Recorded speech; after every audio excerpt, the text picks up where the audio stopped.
मुदच्यते पूर्णस्य पूर्णमादाय पूर्णमेवावशिष्यते। ओम शांति शांति शांति। नमो ब्रह्मादिभ्यो ब्रह्म विद्या संप्रदाय कर्तृभ्यो वंश ऋषिभ्यो नमो माभ्यः। सर्वोपप्लवरहित प्रज्ञानगण प्रत्यगर्थो ब्रह्मैवाहमस्मि। तेजो यत्ते रूपं कल्याणतमं तत्ते पश्यामि योऽसावसौ पुरुषः सोऽहमस्मि। नारायणाखिल गुरो भगवन् नमस्ते शिवाय नमः शिवलिंगाय नमः। तन्मे मनः शिव संकल्पमस्तु सर्वे भवन्तु सुखिनः। श्री राम जय राम जय जय राम। श्री राम जय राम जय जय राम। श्री राम जय राम जय जय राम। श्री राम जय राम जय जय राम। श्री राम जय राम जय जय राम। श्री राम जय राम जय जय राम। हर हर महादेव। उपाधिवशा संसारित्वं न परमार्थतः। हिरण्यगर्भ ब्रह्मा जी का नाम है। श्रीमद्भागवत में सर्वजीव गणात्मक सर्वदेव गणात्मक ब्रह्मा जी को कहा गया है। साथ ही साथ जगत के उत्पादक होने के कारण ब्रह्मा जी सच्चिदानंद स्वरूप सर्वेश्वर के रूप में भी उद्भासित हैं। यतो वा इमानि भूतानि जायन्ते। इस श्रुति के अनुसार विचार करें तो जगत के उत्पादक पालक और संहारक त्रिदेव सिद्ध होते हैं। तीनों की सर्वेश्वर रूपता सिद्ध होती है। ब्रह्मा जी सर्वदेव घनात्मक सर्वजीव घनात्मक भी मान्य हैं और साक्षात सर्वेश्वर भी मान्य है। जीवत्व की गति ब्रह्मलोक पर्यंत है। भगवद गीता के 8वें अध्याय के अनुशीलन से तथ्य सिद्ध है।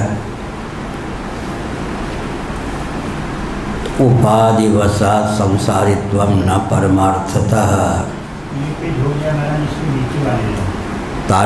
तार्किक स्तु। चलो यहीं से सही। तार्किक स्तु परित्यक्त आगम बलैरस्ति नास्ति कर्ता कर्ते इत्यादि विरुद्धम बहु तर्कयद्भि आकुलीकृत शास्त्रार्थ।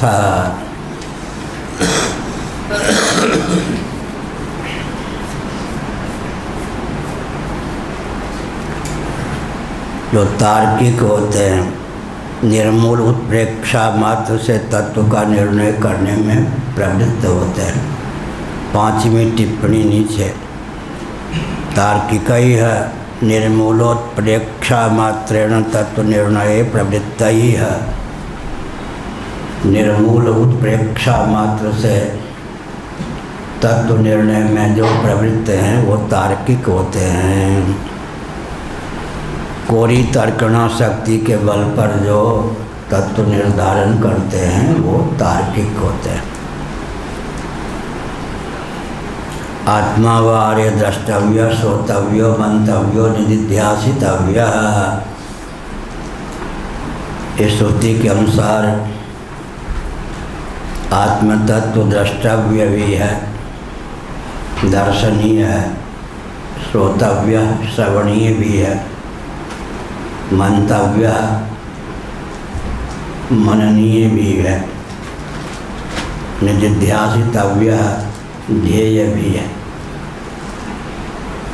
श्रवण मनन निधिध्यासन का विषय आत्मतत्व है, ब्रह्म तत्व है या ब्रह्मात्म तत्व है। श्रवण किसको कहते हैं? उपक्रमोपसंहारादि सर्वविध लिंगों के द्वारा वेदों का परम तात्पर्य ब्रह्मात्म तत्व के एकत्व विज्ञान में सन्निहित है। इस अचंचल निश्चय का नाम श्रवण है। क्या कहा पंडित जी? न बता पाना आश्चर्य नहीं है, लंबा वाक्य हमारे द्वारा बनाया गया है, शास्त्र सम्मत है। उपक्रमोपसंहारादि षड्विध लिंगों के द्वारा वेदों का परम तात्पर्य ब्रह्मात्म तत्व के एकत्व विज्ञान में सन्निहित है। ऐसा चंचल निश्चय का नाम श्रवण है।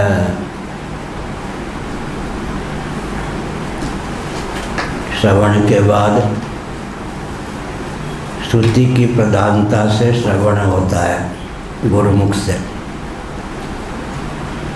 परंपरा होनी चाहिए, गुरु भी निगुरा न हो, उसने भी परंपरा से शास्त्रों का अध्ययन किया हो।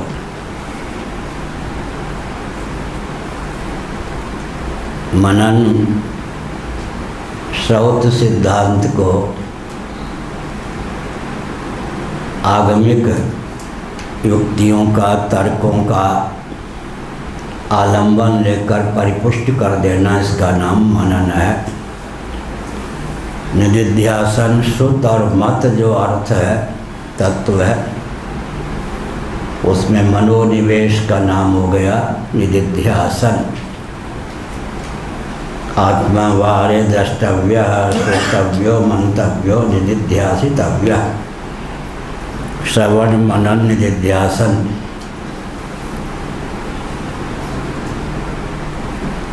संशय की निवृत्ति के लिए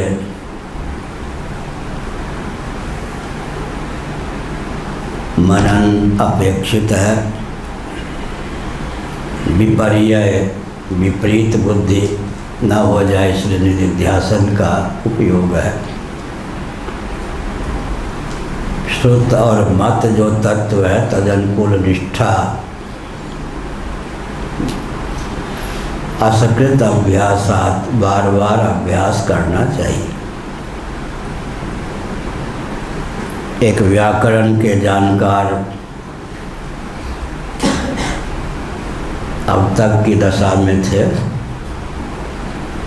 लोगों ने कहा पंडित जी राम राम कहिए, अंतिम समय रामा कह तो दिया, बार बार तंग क्यों करते? बहुवचन ने प्रयोग कर दिया। तो यह नहीं, राम राम राम राम। उन्होंने कहा रामा बहुवचन में कह दिया, बार बार तंग क्यों करते हो? तो भगवान नाम का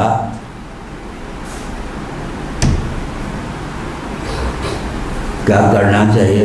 उधर से भी तो आ सकते हो ना, उधर से पीछे से, उनके पीछे वहाँ है ना आपकी सीट, उधर से आओ पीछे से। हाँ, ये पाठ की मर्यादा।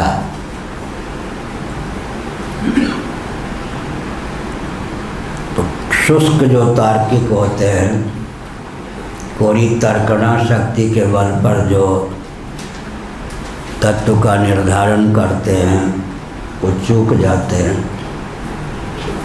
इसीलिए कहा गया तार्किकस्तु परित्यक्त आगम बलई है। जिन्होंने आगम का बल छोड़ दिया है, अच्छी प्रकार त्याग दिया है, वेदादि शास्त्रों से कुछ लेना देना नहीं है, केवल तर्कणा शक्ति के बल पर ही तत्व के स्वरूप और उसकी संख्या का निर्धारण करने वाले हैं।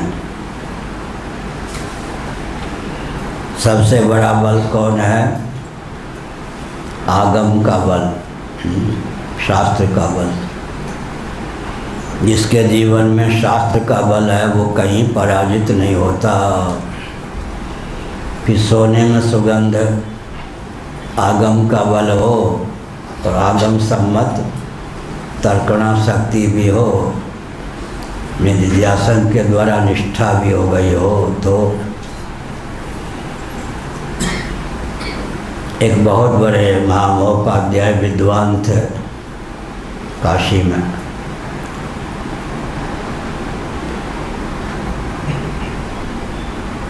हरिहर कृपालु जी बहुत दिग्गज विद्वान थे। कहीं एक बार पूज्य गुरुदेव से शास्त्रार्थ भी हो गया था उनका ज्ञान वापी में, लेकिन कालांतर में वे एकांत में पूज्य गुरुदेव के पास आए, एक और महामहोपाध्याय को अपने साथ लेकर। पूज्य गुरुदेव से कहा कि खंडन चित सुखी अद्वैत सिद्धि ऐसा कोई ऐसा ग्रंथ नहीं है जो एक पंक्ति भी अटके, सबको पढ़ाने में दक्ष हूँ। महाराज ने कहा इसमें क्या संशय, आप हैं ही इस प्रकार के योग्य। लेकिन बाद में क्या कहा, जैसा कहा गया है क्या तत्व वैसा ही है। तुलसीदास जी ने सुनिए गुनी समझी समझावी दशा हृदय नहीं आवे। सुनने में भी समर्थ हूँ, गुणने मनन करने में भी समर्थ हूँ, समझने और दूसरों को समझा देने में भी निपुण हूँ। सुनिए गुनी समझी समझावी, रोना क्या है, दशा हृदय नहीं आवे, निष्ठा नहीं। जो सिद्ध महात्मा होते हैं भक्त, उनमें एक मुग्धा नाम की शक्ति होती है। दिव्याति दिव्य गुण गणों से समलंकृत उनका जीवन होता है, फिर भी वे अपने जीवन में दिव्यताओं का सन्निवेश है ऐसा नहीं मानते। इसका नाम है मुग्धा शक्ति। पूज्य गुरुदेव से पढ़ने जाता तो 3 किलोमीटर पैदल चल के जाता, फिर जहाँ रुके थे वहाँ 3 किलोमीटर पैदल चल के आता। पहली बार ऐसे हुआ। ज्ञान वापी में मेरी दृष्टि गई खिलौने के दुकान पर। तो हमने साथ में जो थे श्री चिन्मयानंद सरस्वती जी महाभाग, उनसे कहा बच्चों में मुग्धा शक्ति न होती तो खिलौने बेचने वालों की जीविका कहाँ से चलती। बच्चों में मुग्धा शक्ति न होती तो खिलौने बेचने वालों की जीविका कहाँ से चलती। जो तार्किक हैं वे तो परित्यक्त आगम वाले ही है। आगम शब्द का कहीं प्रयोग हो तो निगम भी ले लेना चाहिए। निगमागम सम्मतम यत्, केवल आगम शब्द का प्रयोग हो तो निगम भी ग्रहण कर लेना चाहिए। निगम माने वेद। आगम कहते तंत्र शास्त्र को, निगम कहते वेद को। लेकिन विवक्षावसात केवल आगम शब्द का प्रयोग किया गया हो तो निगमागम, निगमागम सम्मतम यत्, निगम का भी उपलक्षण आगम शब्द हो जाता है। नास्ति कर्ता कर्ता इत्यादि विरुद्धम बहुतर्कयद् भी।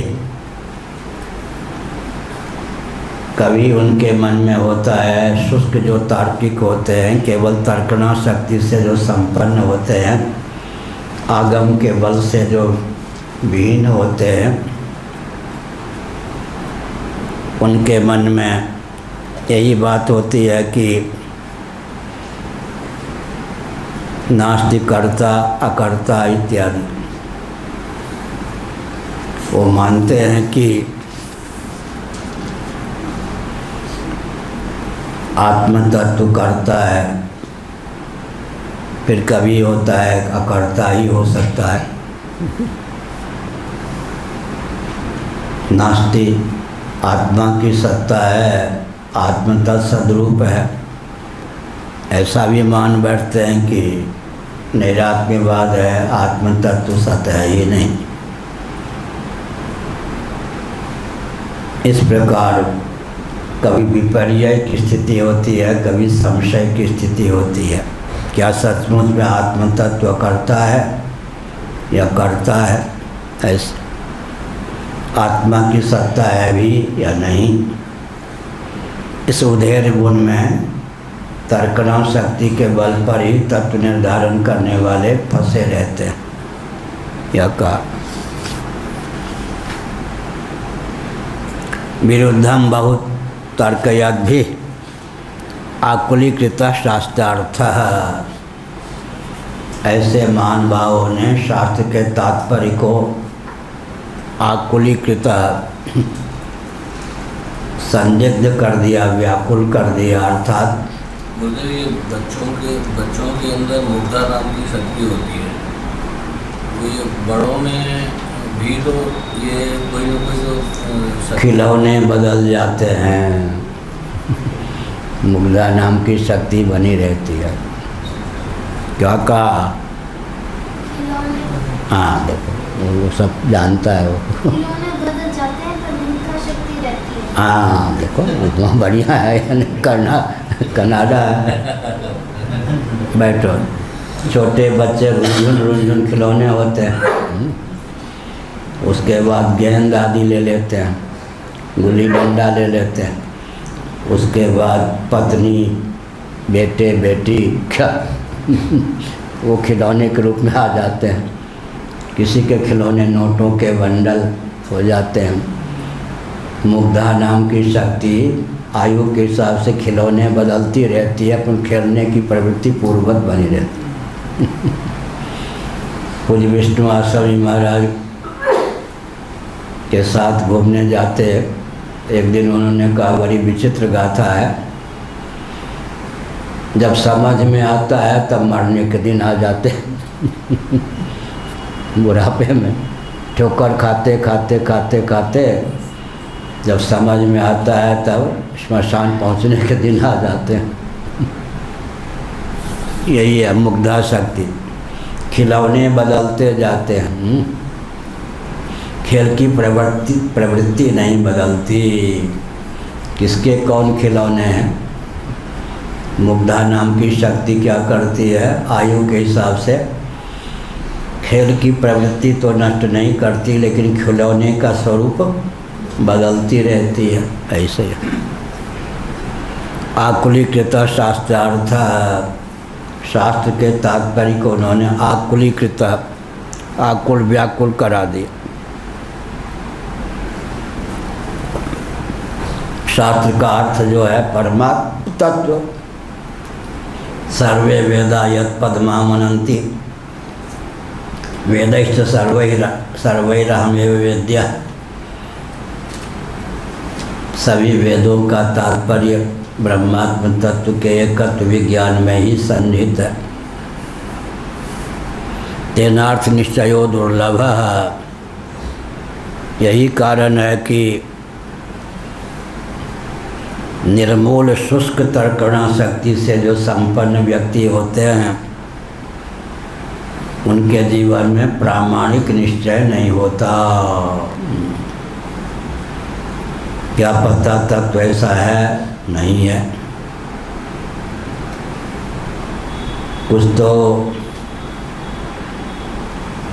सोपाधिक धरातल पर जो ब्रह्मात्म तत्व का स्वरूप सिद्ध होता है उसी को परम तत्व मान लेते हैं। निरुपाधिक धरातल पर जो ब्रह्मात्म तत्व का वास्तव स्वरूप सिद्ध होता है उस तक उनकी गति ही नहीं होती।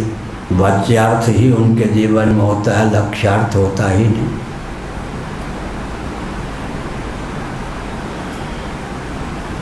इसलिए तस्य तत्वमसि का अर्थ करते हैं तस्य लगा करके तुम उसके हो, ऐसा। निरुपाधिक धरातल पर ब्रह्मात्म तत्व एक ही सिद्ध है। कल मैंने कहा पंचदशी नामक ग्रंथ अगर लग जाए तो व्यवहार में, भक्ति में, कर्म में, योग में, ज्ञान में, सब में अबाध गति हो जाती। पंचदशी कार विद्यारण्य स्वामी की कृति पर मैं बहुत मुग्ध हूँ। अगर किसी के जीवन में 15 प्रकरण सधे हुए हैं तो व्यवहार में परमार्थ में सब जगह हुआ सफल हो सकता है। अद्भुत ग्रंथ। तेनार्थ निश्चयो दुर्लभ। अनागमिक युक्तियों का आलम्बन लेने वाले वेदादि शास्त्र सम्मत युक्तियों से सुदूर रहने वाले जितने हैं, परमात्मा तत्व का, जगत के उपादान कारण का, अधिष्ठान का, उनके जीवन में सम्यक विवेक नहीं होता, अचंचल निश्चय नहीं होता, वे प्रामाणिक निष्कर्ष पर पहुंच ही नहीं पाते।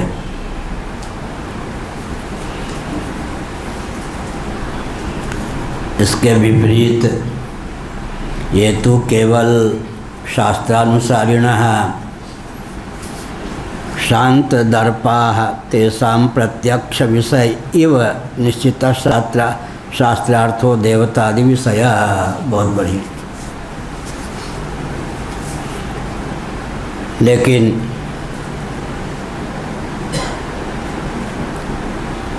जो केवल शास्त्रानुसारी होते हैं, वेदादि शास्त्र का अनुगमन करके ही तर्कणा शक्ति को भी स्थान लेने वाले होते हैं, उपक्रमोपसंहार, अर्थवाद, उपपत्ति, ये सब जो षड्लिंग हैं, इनमें भी उपपत्ति अर्थात युक्ति का सन्निवेश तो है ही। अभ्यास, अपूर्वता, फल, अर्थवाद, उपक्रमोपसंहार, अभ्यास, अपूर्वता, फल, अर्थवाद, उपपत्ति माने युक्ति। उपक्रमोपसंहार आदि षड्विध लिंगों के द्वारा समग्र वेदों का परम तात्पर्य ब्रह्मात्म तत्व के एकत्व विज्ञान में सन्निहित है। इस प्रकार का चंचल निश्चय ही श्रवण है। शांत दर्पा, लेकिन शास्त्र पढ़ने का पर्यवसान दर्प में, अहंकार में हो जाए, मेरे समान कोई विद्वान है, गया फिर। मैथिली में कहते गेल भैंस पानी में। भैंस अगर पानी में, सरोवर में चला जाए, कब तक वहाँ बनी रहेगी के पाना कठिन। ऐसे ही केवल शास्त्रानुसारिणः शांत दर्पाः, दर्प नहीं होना चाहिए, अहंकार के चपेट में नहीं आना चाहिए। मेरे समान भी कोई विद्वान है क्या, जो आवेगा मान मर्दन कर दूंगा, हो गया फिर तो वो शास्त्र भी फिर निबंधक बन जाएगा उसके लिए। इसलिए दर्प नहीं होना चाहिए। विचित्र बात यह है कि अहमिति के गर्भ में जो संपदा आ जाती है वो सीमित होती है। अहम के गर्भ में कोई ज्ञान आ जाए, सुख आ जाए तो सीमित। अहम का अतिक्रमण करके जो ज्ञान होता है, सुख होता है, असीम होता है। वो व्यक्ति को ईश्वर कल्प बना देता है।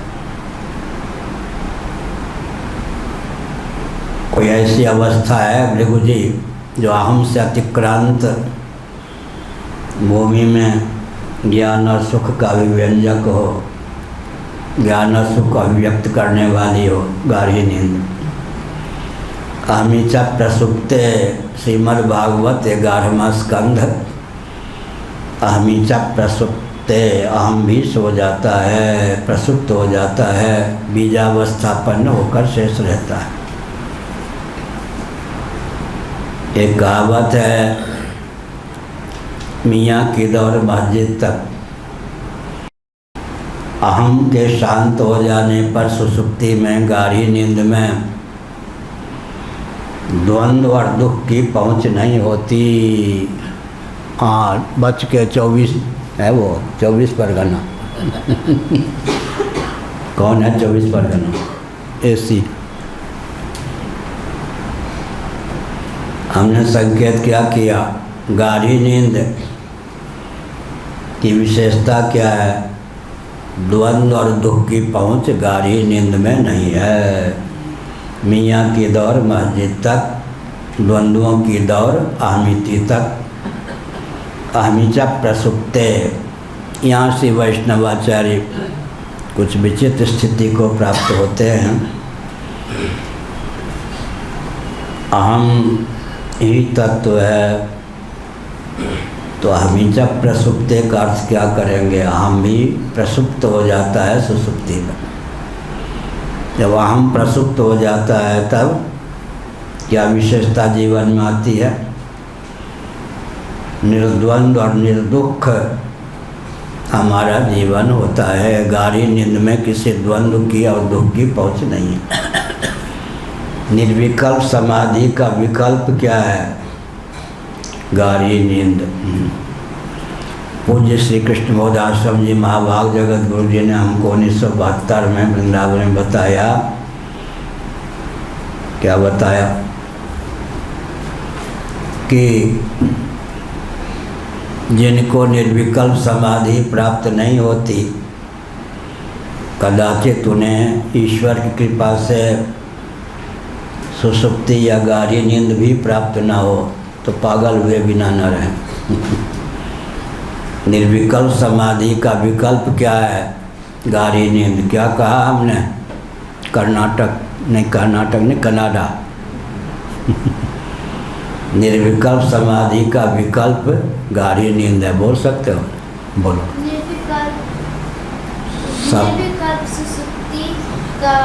निर्विकल्प समाधि का विकल्प गाढ़ी नींद है। निर्विकल्प समाधि का विकल्प गाढ़ी नींद है। यहाँ कोई निर्विकल्प है? नहीं, इनका नाम नहीं है निर्विकल्प। बैठो, ठीक कहा। यहाँ सबको फेल कर दिया उसने। कोई निर्विकल्प नहीं है। ठीक कहा। निर्विकल्प समाधि का विकल्प क्या है सुरेश जी? समाधि कहाँ था मन? क्या है निर्विकल्प समाधि का विकल्प? बोलो। हेलो, देखो। गेल भैंस पहन वो बोल दिया बच्चे ने। बैठो। कितनी समझदारी से सुनता है वो। यहाँ बहुत बढ़िया लिखता भी है, सुनता भी बढ़िया। निर्विकल्प समाधि का विकल्प क्या है? गाढ़ी नींद। अगर निर्विकल्प समाधि लगती नहीं, कहीं गाढ़ी नींद भी प्राप्त ना हो तो व्यक्ति पागल हुए बिना न रहे। गाढ़ी नींद में क्या विशेषता है? त्यागात् शांतिरनंतरम। जिन जिन वस्तुओं का भावनात्मक वियोग होता है, जिन जिन वस्तुओं और व्यक्तियों से उपरत होकर हम गाढ़ी नींद चाहते हैं, उन पर ध्यान दें तो क्या होगा? अध्यात्म विद्या सुलभ होगी, मार्ग प्रशस्त होगा। बाहर के धन वैभव सबसे मुख मोड़ना पड़ता है, तब गाढ़ी नींद होती है नहीं। पत्नी चाहे विश्व सुंदरी हो, बेटा चाहे विश्व सुंदर हो, कितने भी अनुकूल हो, रिश्तेदार नातेदार से भी आँख मीचें तब गाढ़ी नींद आए। अपना शरीर का भी भान होता रहे तो गाढ़ी नींद नहीं आएगी। इंद्रियां फुदकती रहें तो गाढ़ी नींद नहीं आएगी। प्राण स्पंदन का भान बना रहे तो गाढ़ी नींद नहीं आएगी। मन बुद्धि चित्त अहंकार फुदकते रहें तो गाढ़ी नींद नहीं आएगी। यहाँ तक कि विषय जन्य प्रिय मोद प्रमोद रूप आनंद भी उच्छलित रहे तो पागल हो जाएंगे। दुख ही व्यक्ति को पागल नहीं बनाता, पंचदशी के अनुसार सुख भी पागल बना देता है। किसी के जीवन में प्रिय मोद प्रमोद प्रिय माने इच्छित वस्तु और व्यक्ति की उपलब्धि से प्राप्त आनंद का नाम है प्रिय। उस वस्तु का जब सेवन या व्यक्ति का सेवन करने लगता है व्यक्ति, तो उन्नत आनंद का नाम है मोद। मोद से भी उन्नत आनंद का नाम है प्रमोद, ओवरफ्लोइंग। देहेंद्रीय प्राणांतकरण सब आनंद विभोर हो जाएं। जिसको प्रिय ही नहीं, मोद ही नहीं, प्रमोद भी सुलभ है। कदाचित उसे गाढ़ी नींद प्राप्त ना हो तो विक्षिप्त या पागल हुए बिना नहीं रहेगा। भौतिकवादियों के मत पर वज्रपात हो गया। भौतिकवादी कम्युनिज्म की धारा में बहने वाले जो भी व्यक्ति हैं, उनके मत पर, सिद्धांत पर, वाद पर गाढ़ी नींद का वेग ही पानी फेर देता है। चेतना विशिष्ट शरीर ही अगर आत्मा है, कम्युनिज्म की धारा में बहने वाले यही मानते हैं, चारवाक यही मानते हैं, तो चेतना विशिष्ट शरीर को बुलाकर सोने की भावना ही क्यों होती है? अगर इंद्रियात्मवाद ही है तो इंद्रियों को बुलाकर सोने की भावना क्यों होती है? इंद्रियां सोवें तो चैन मिले, अंतःकरण सुप्त हो तब चैन मिले, गाढ़ी नींद की प्राप्ति हो, प्राण स्पंदन का भान भी शांत हो। इतना ही नहीं, विषयजन्य आनंद चाहे ब्रह्मा जी को जितना प्राप्त है उतना हो प्राप्त हो। अगर ब्रह्मा जी भी संप्राप्त विषयजन्य आनंद को भुलाकर योग निद्रा लाभ न करें तो भी पागल हो जाएं।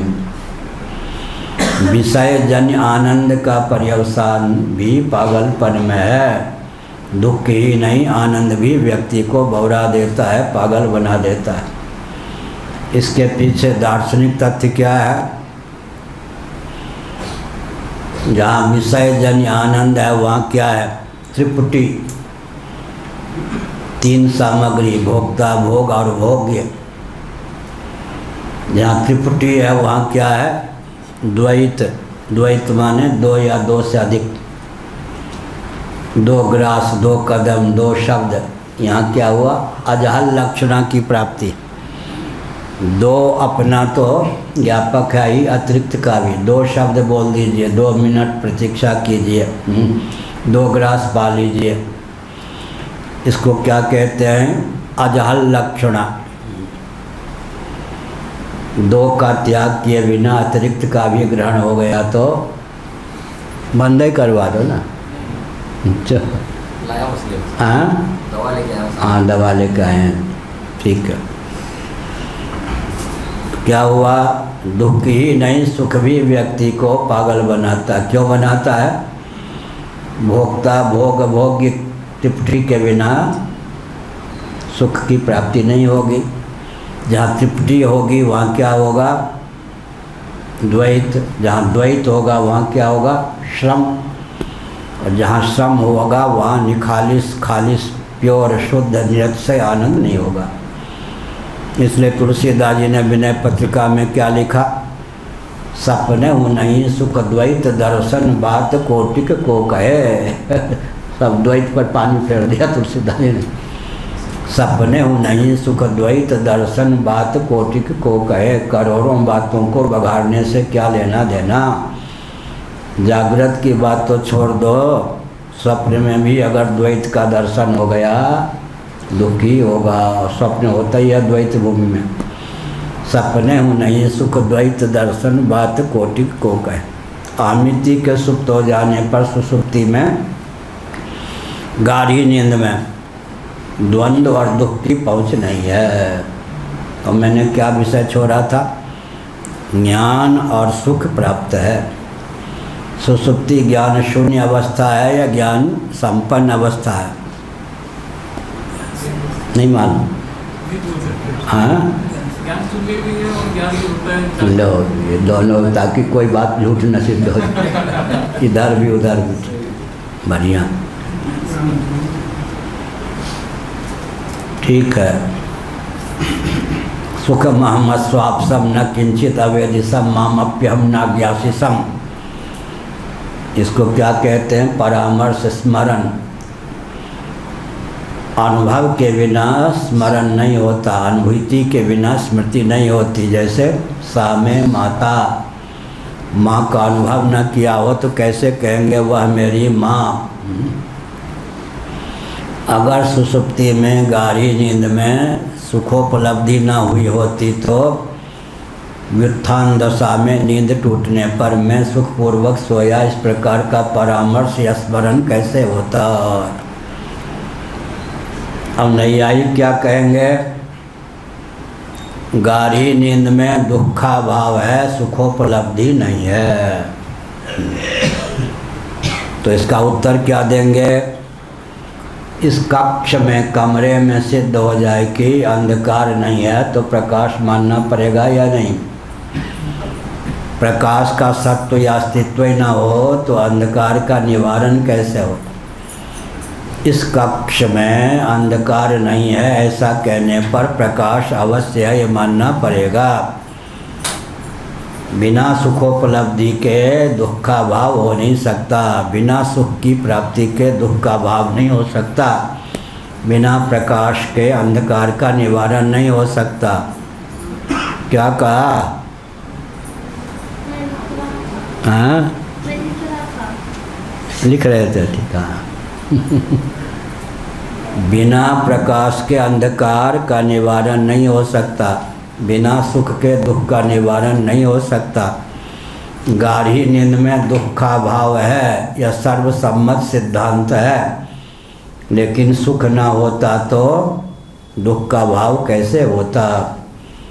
यहाँ तक कि गाढ़ी नींद में जीव को क्या कहते हैं? आनंद भुक, आनंद का भोक्ता। साक्षात आनंद ही भोग्य होकर प्राप्त होता है। कब? गाढ़ी नींद में। जागृत में स्थूल भुक, स्थूल विषयों का भोक्ता होता है जीव। उसमें अगर सुखप्रद स्थूल विषय मिल जाए तो उनका भोक्ता होता है, साक्षात सुख का भोक्ता नहीं होता। स्थूल विषयों के अनुकूल स्थूल विषयों की प्राप्ति निमित्तक सुख होता है। क्या हुआ? स्थूल भुक, प्रविविक्त भुक स्वप्नावस्था में, और आनंद भुक, भुक माने भोक्ता, साक्षात आनंद का भोक्ता हम हो जाते हैं सुसुप्ति में। गाढ़ी नींद की क्या विशेषता हुई? द्वंद्व और दुख से विनिर्मुक्त अवस्था का नाम है गाढ़ी नींद। उसमें त्रुटि क्या है? द्वंद्व और दुख की बीजावस्था है। वो द्वंद्व और दुख का बीज बना रहता है। एक धक्का और दो, किले का फाटक तोड़ दो। वो बीज को भी अगर तत्व ज्ञान रूप आग से कोई दग्ध कर दे तो बहुत बढ़िया हो, काम बन जाए। पंचदशी कार ने क्या कहा? चना जानते हो? चना खाते हो? हाँ, ठीक, बैठो, लिख बैठे रहो। चना को भून दें, सौंधापन होगा या नहीं? बढ़ जाएगा, पेट भरने के काम आएगा, स्वादिष्ट होगा। लेकिन भुने हुए भर्जित बीज, भुने हुए चना को उर्वर भूमि में ऋतुकाल में भी बो दें तो अंकुर की प्राप्ति नहीं होगी। ऐसे ही जो जीवन मुक्त होते हैं उनका जो चित्त होता है बड़ा स्वादिष्ट होता है। जीवन मुक्तों का व्यवहार अद्वेष्टा सर्वभूतानां मैत्रः करुण एव च। ईश्वर का स्वभाव और जीवन में उतर जाए, वही तो जीवन मुक्त है ना। गीता का 12वां अध्याय, अद्वेष्टा सर्वभूतानां मैत्रः करुण एव च। ईश्वर का स्वभाव, स्वरूप और स्वभाव दोनों अवतीर्ण हो जाए और आंशिक प्रभाव भी प्राप्त हो जाए तो यह है भर्जित बीजवत। खेती के काम तो भुना हुआ चना नहीं, उसमें अंकुरोत्पादन की क्षमता समाप्त हो गई, लेकिन भूख मिटाने की क्षमता है। ऐसे जीवन मुक्तों का जो चित्त होता है भर्जित बीजवत। पुनर्भव उत्क्रमण, लोक लोकांतरों में गमन, उत्क्रमण, फिर जन्म लेना, उत्क्रमण पुनर्जन्म की योग्यता से विहीन होने पर भी उनके जीवन में जो व्यवहार होता है बहुत मृदु होता है। सबके प्रिय, सबके हितकारी, सबको आत्मस्वरूप और आत्मी समझते हैं, नारद जी के समान। ये तो केवल शास्त्रानुसारिणः शांत दर्पाः, जो केवल शास्त्रानुसारी हैं, शास्त्र का अनुगमन करने वाले हैं और दर्प से रहित हैं, अहंकार नहीं है। नहीं तो शास्त्र भी डुबो दे। मेरे समान कोई विद्वान है क्या? बच गए। शांत दर्पाः, शास्त्रार्थ करने वाले शंकराचार्य ने लिखा है। तत्व निर्धारण के लिए शास्त्रार्थ किया होगा ना, अहंकार का आश्रय लेके शास्त्रार्थ नहीं किया हुआ होगा, इसीलिए कहा शास्त्र क्या है? शांत दर्पाः तेषां प्रत्यक्ष विषय निश्चित शास्त्रार्थो देवतादि विषय। ऐसे महानुभावों के जीवन में प्रत्यक्ष विषय के सदृश शास्त्र का अर्थ उच्छलित होता है, असंदिग्ध होता है। देवतादि विषयक, देवता आदि का अर्थ क्या करेंगे? विषय करण सुरजीव समेता सकल एकते एक सचेता सबकर परम प्रकाशक जो ही राम अनादि अवधपत सोई। देवता, उससे ऊपर कौन? जीव, जीव से ऊपर कौन? जगदीश्वर, और जगदीश्वर से ऊपर कौन? जीव जगत जगदीश्वर का मौलिक स्वरूप सच्चिदानंद ब्रह्म। जगत को लेकर, जीवों को लेकर, जगदीश्वर को लेकर, तीनों को उपजीव्य, तीनों के मौलिक स्वरूप ब्रह्म को लेकर कोई उनके जीवन में संशय विपर्य की प्राप्ति नहीं होती। देवतादि विषय को लेकर अर्थात तद विषय ज्ञान। टिप्पणी में लिखा इन्होंने, कैलाश वालों ने, शास्त्रिक गम्यो देवतादि रूपो विषय प्रमेय इत्यर्थ। प्रमाता, प्रमाण, प्रमेय, कोई भी विषय शास्त्र सम्मत ऐसा नहीं जिसमें उनकी अबाध गति न हो। तत्र प्रजापतेरेकस्य देवस्य अन्नादि लक्षणो भेदो विवक्षित इति। तत्र 8वीं टिप्पणी टीकोक्तार्थम, यह प्रजापते है जिसका प्रकरण चल रहा है उस संबंध में।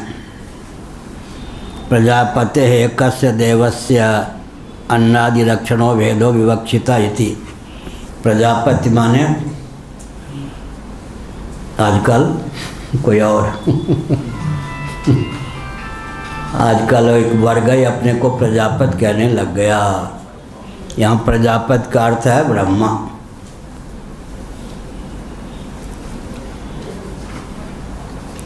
एकस्य देवस्य अन्नादि लक्षणों भेदो विवक्षिता इति। सर्वदेव घनात्मक, सर्वजीव घनात्मक ब्रह्मा जी हैं। हिरण्यगर्भ उन्हीं को कहते हैं। कल मैंने कहा ब्राह्मण, वेद और ब्रह्म तीनों का अगर कोई एकत्र स्वरूप होगा तो उसी का नाम ब्रह्मा होगा। ब्रह्मा जी माने ब्रह्म भी, और ब्रह्म का अर्थ दूसरा क्या होता है? वेद। तीसरा क्या होता है? ब्राह्मण। ब्रह्म शब्द का अर्थ क्या क्या होगा भरद्वाज जी? बैठ के कहो। अच्छा, ब्राह्मण, वेद और ब्रह्मा जी। तीनों बैठे। तो ब्रह्मा जी का अर्थ क्या हुआ? ब्रह्म, वेद और ब्राह्मण। हमने क्या कहा? ब्रह्म, वेद और ब्राह्मण तीनों के मूर्त रूप का नाम ब्रह्मा है।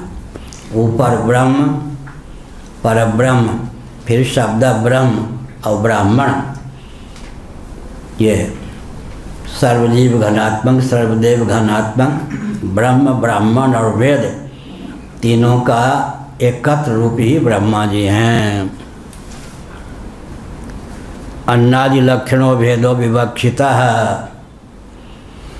अन्नादि माने अन्न और अन्नाद। अन्नाद माने अन्न का सेवन करने वाला, अदन भक्षण। अन्न का अर्थ हुआ भोग्य, अन्नाद का अर्थ क्या हो गया? भोक्ता। एक ही परमात्मा तत्व अन्न और अन्नाद, भोग्य और भोक्ता दोनों रूपों से, दोनों रूपों में स्वयं को उद्भासित करता है माया शक्ति के योग से। वही अन्न, वही अन्नाद। भगवान शंकराचार्य जी ने गीता के 15वें अध्याय के भाष्य में एक तथ्य को उद्भासित किया। पहले मैं भर्तृहरि जी की बात करता हूँ। भोगा न भुक्ता वयमेव भुक्ता है। युवावस्था में उन्मत्त था, ऐसा समझता था कि भोग्य पदार्थ मेरे द्वारा भोगे जा रहे हैं। अब जब जवानी चली गई तो सोचा भोगा न भुक्ता वयमेव भुक्ता है। भोग्य पदार्थ मेरे द्वारा क्या भोगे गए? भोग्य पदार्थों ने ही हमें भोग लिया। हम 32 विद्यार्थी थे DCM higher secondary school Delhi cloth mill का। मेरे कोई घर के व्यक्ति दिल्ली क्लॉथ मिल में काम नहीं करते थे, लेकिन हमको रखा गया नियम को तोड़ के। दिल्ली क्लॉथ मिल में जो सर्विस करते थे उन्हीं के घर के बच्चों को विद्यालय में भर्ती, लेकिन हमको अपवाद Delhi DCM higher secondary school. एक अध्यापक मेरे ख्याल में फिजिक्स के थे, भौतिक विज्ञान के, जहाँ तक ध्यान। हम 32 विद्यार्थी थे, किसी से कोई अपराध नहीं हुआ, सबके गाल में एक एक चांटा लगा दिया। 31 तो हम मौन रहे। एक कोई विचित्र ही था पंजाब का, उसने पंजाबी में बोल दिया। उसका भाव होता है तुसी प्रेमनाल दस हो, अध्यापक जी हम बच्चों ने क्या अपराध किया कि एक एक चांटे गाल पे जड़ दिए। अब समझ में आ गया अध्यापक जी को, घर में लड़के झगड़ के आए होंगे, गुस्सा बजार दिया बच्चों पर। तो अध्यापक बड़े चतुर थे। बच्चे तुम्हारे गाल पर एक ही चांटे लगे, मेरी हथेली तो देखो सूज गए। हमने तुमको क्या मारा? हमारे तो 32 चांटे लग गए। अब हम लोग हंस दिए, ठीक है। तुम्हारे गाल पर एक एक चांटा मैंने मारा, मेरी हथेली देखो लाल हो गई थी। मुझे 32 चांटे लगे। हमने तुमको क्या मारा? तुमको तो एक चांटा लगा, हमें तो 32 चांटे लग गए। हम लोगों ने हंस दिया। फिर भोगा न भुक्ता वयमेव भुक्ता है, इसलिए कहा अन्न और अन्नाद, कर्ता और कर्म। यहाँ पर कर्म कर्ती विरोध की प्रसक्ति नहीं है। क्या कहा? जो कर्ता वही कर्म, इसको माना जाता है कर्म कर्ती विरोध। लेकिन सब जगह कर्म कर्ती विरोध नहीं, जो करता है वही कर्म। भगवान जगत बनाते हैं और जगत बनते भी हैं, भगवान ही करता, भगवान ही कर्म। सब जगह कर्म कर्तृ विरोध दोष नहीं है, कर्म कर्ता कर्म हो जाता है। वैयाकरणों के अनुसार कर्म किसको कहेंगे? कर्ता को जो अत्यंत अभीष्ट हो उसी का नाम वैयाकरणों के अनुसार कर्म होता है। हम खोल के बोलते हैं, नहीं तो फिर हनुमान चालीसा की तरह भी हो सकता अर्थ, हम उससे कुछ पल्ले नहीं पड़े।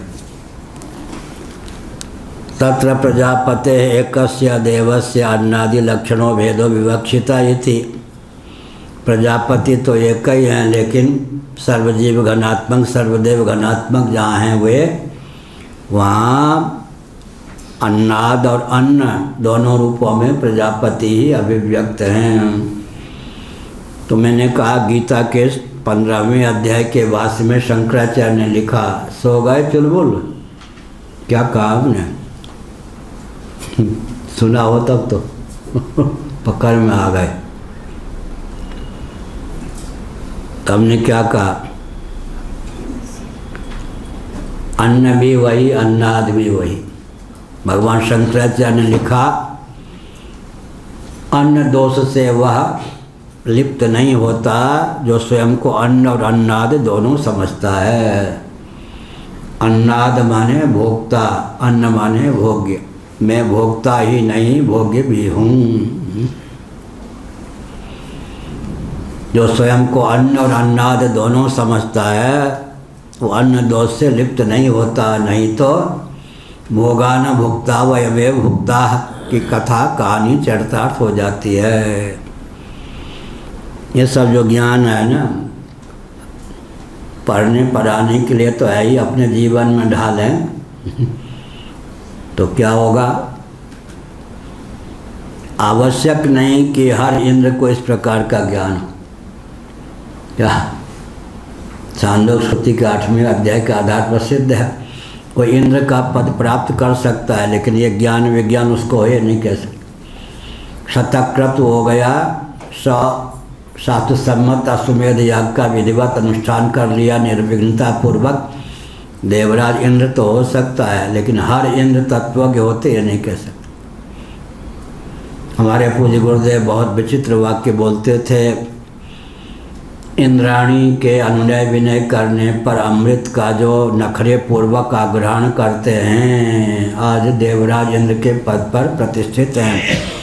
कल्पतरु कामधेन चिंतामणि उनको सब सुलभ है।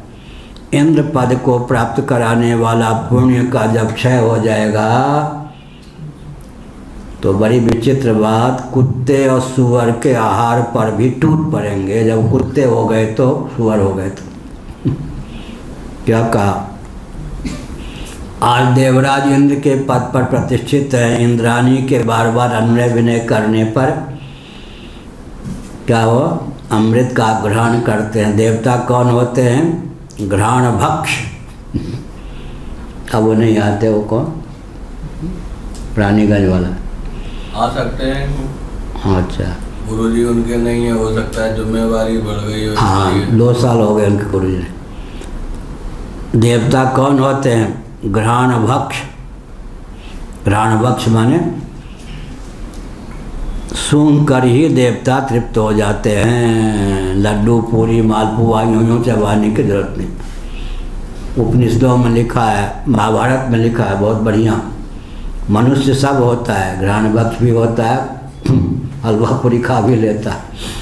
देवता कौन होते हैं? घ्राण भक्ष। मैंने कहा एक बार देवता होते हैं घ्राण भक्ष, तो वही रिसरा वाला राजस्थान परंपरा का कोई व्यक्ति, अब वो अवस्था रही होगी उस समय भी 45 के लगभग, बच्चे के समान रोने लगा करके पाठ के बाद, मेरा जीवन खराब कर दिया, बर्बाद कर दिया। मैं सोचता तो आपके पास आता ही नहीं। हमको हुआ मैंने क्या अपराध किया भाई? भोजन मिलता है रहने के लिए, किसी से कहा जाता है 2 रुपया दो, होटल थोड़ा है, ये आश्रम है, आइए, उपद्रव मत कीजिए, रहिए, पढ़िए। मैंने क्या बिगाड़ा? मेरा जीवन बर्बाद कर दिया आपने। रोते ही रहा बच्चे के समान। हमने कहा आखिर हमने क्या अपराध किया है, बताओ तो सही। आपने कह दिया देवता घ्राण भक्ष होते हैं, मैं राजस्थानी हूँ, मिठाई उठाई रख के कह रहे हैं घ्राण भक्ष बन जाओ। खाएंगे तब पेट भरेगा ना।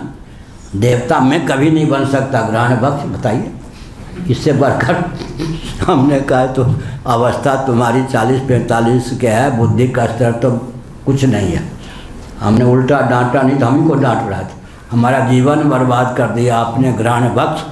हलवा पूरी रबड़ी है घ्राण भक्ष।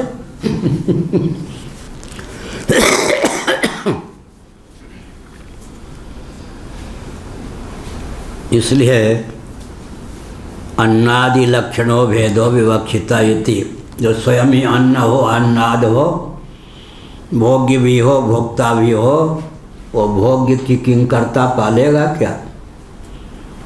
संभव ही नहीं।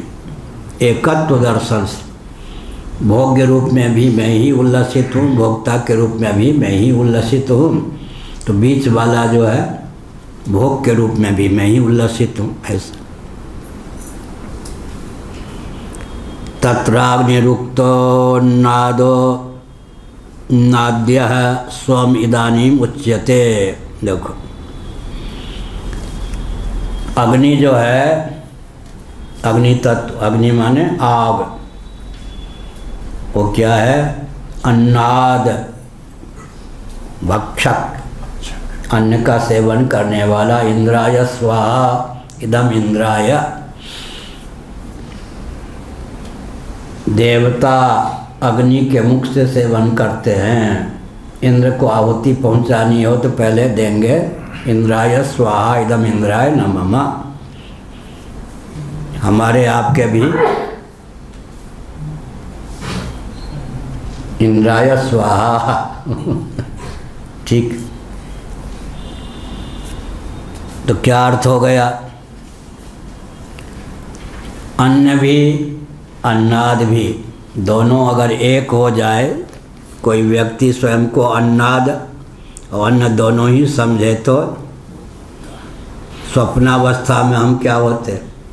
अन्न और अन्नाद दोनों रूपों में व्यक्त होते या नहीं? स्वप्नावस्था में अन्न और अन्नाद का एकत्व होता है, मनोराज्य में अन्न और अन्नाद का एकत्व होता है। ऐसे ही अगर कोई अपने को अन्न और अन्नाद दोनों समझ ले तो उसके जीवन में भोक्तृत्व कर्तृत्व निबंधक सिद्ध नहीं होते। भोक्तृत्व किसकी प्रधानता से है? अग्नि की प्रधानता से। और भोग्यत्व किसकी प्रधानता से है? सोम माने चंद्रमा। यह कितना बड़ा विज्ञान है। सोम, सोम माने चंद्रमा, और अग्नि, वाणी को कहते आग को अग्नि। अग्नि में भोक्तृत्व है, चंद्रमा में भोग्यत्व है। पुराणों में चंद्रमा की उत्पत्ति किन किन तत्वों से हुई है? जल की प्रधानता है। शीतल प्रकाश देते हैं इसलिए जल की प्रधानता है। तेजो रूपता भी है लेकिन शीतल प्रकाश देते हैं। और जो चंद्रमा की परिधि है, इन सबको देखते हुए पृथ्वी भी है। पृथ्वी, जल और तेज।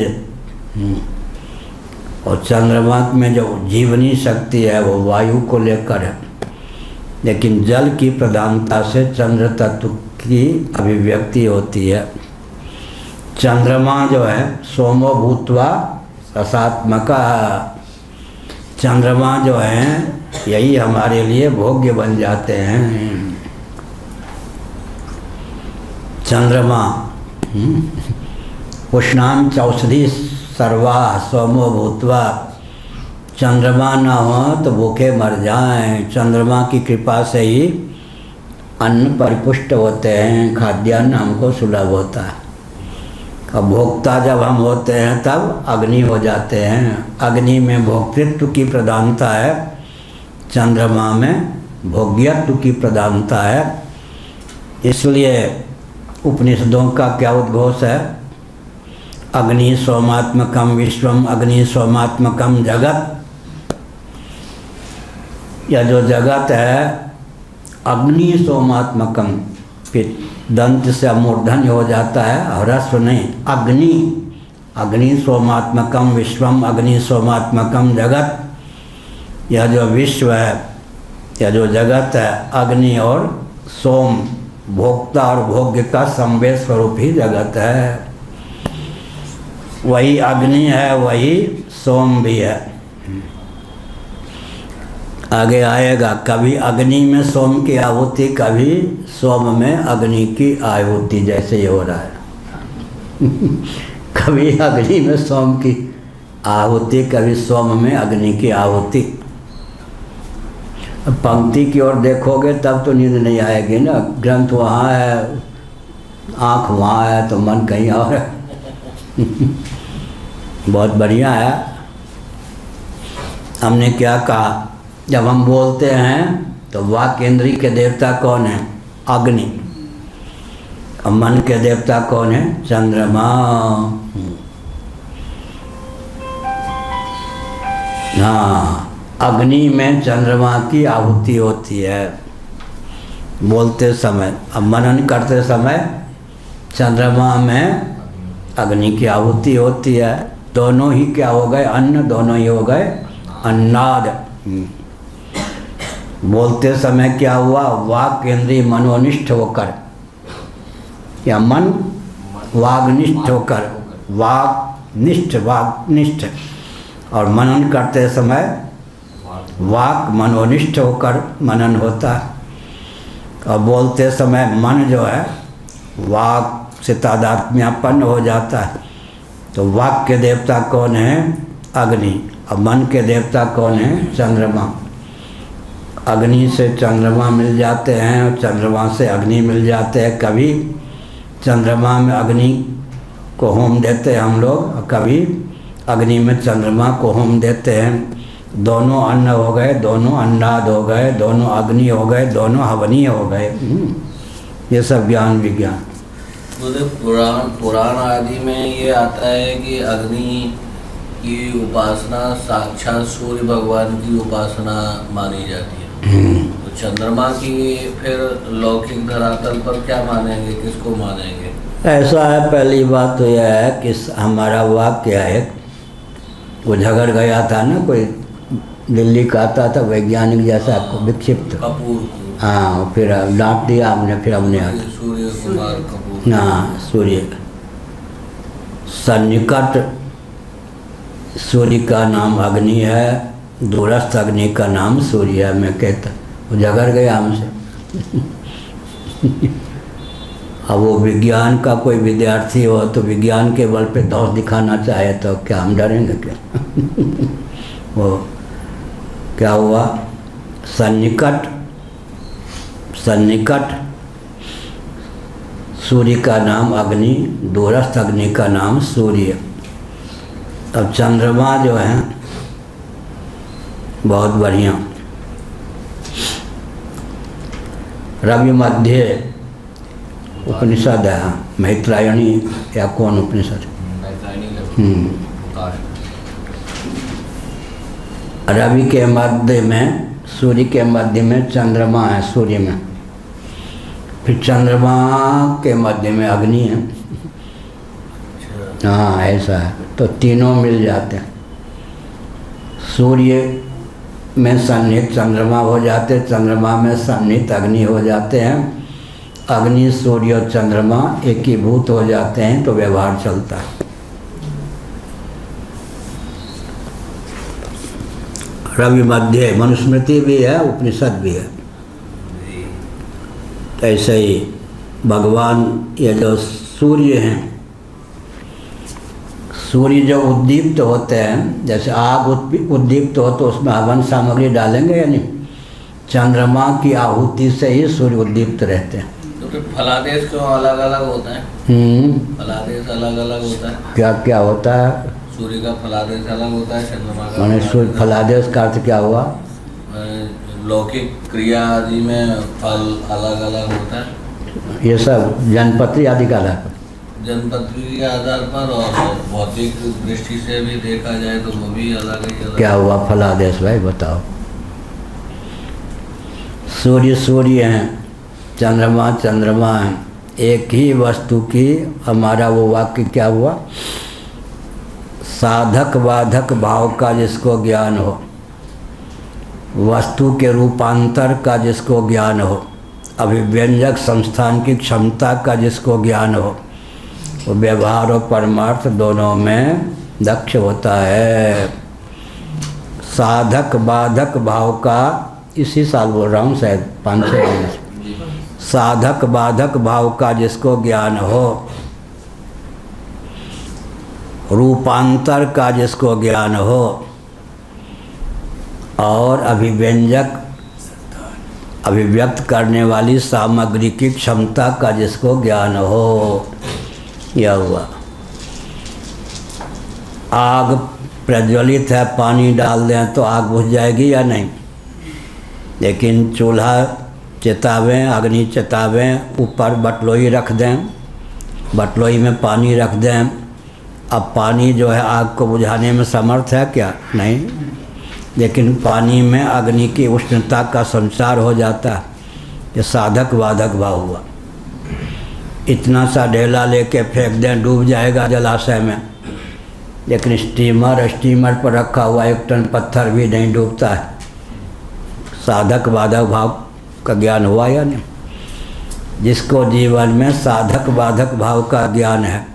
और फिर दूसरा हमने क्या कहा? रूपांतर का ज्ञान। रूपांतर माने सॉलिड को लिक्विड, लिक्विड को गैस। सॉलिड माने घन, लिक्विड माने द्रव, गैस माने अनिल चुल्ली, अनल चुल्ली। वस्तु के रूपांतर का। वर्षा कैसे होती है? गैस जल बन जाता है, जल पृथ्वी बन जाता है। यही तो वर्षा का विज्ञान।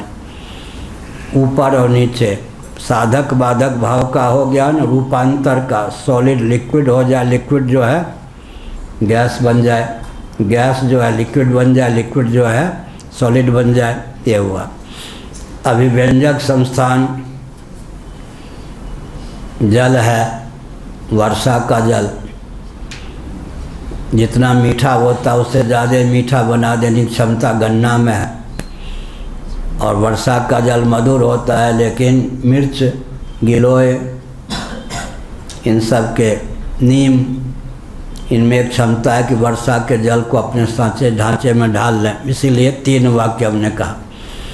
साधक बाधक भाव का ज्ञान जिसको हो, रूपांतर का ज्ञान जिसको हो, और अभिव्यंजक संस्थान की क्षमता का जिसको ज्ञान हो, वो तो व्यवहार में सूर्य सूर्य ही हैं, अग्नि अग्नि ही हैं, चंद्रमा चंद्रमा ही हैं।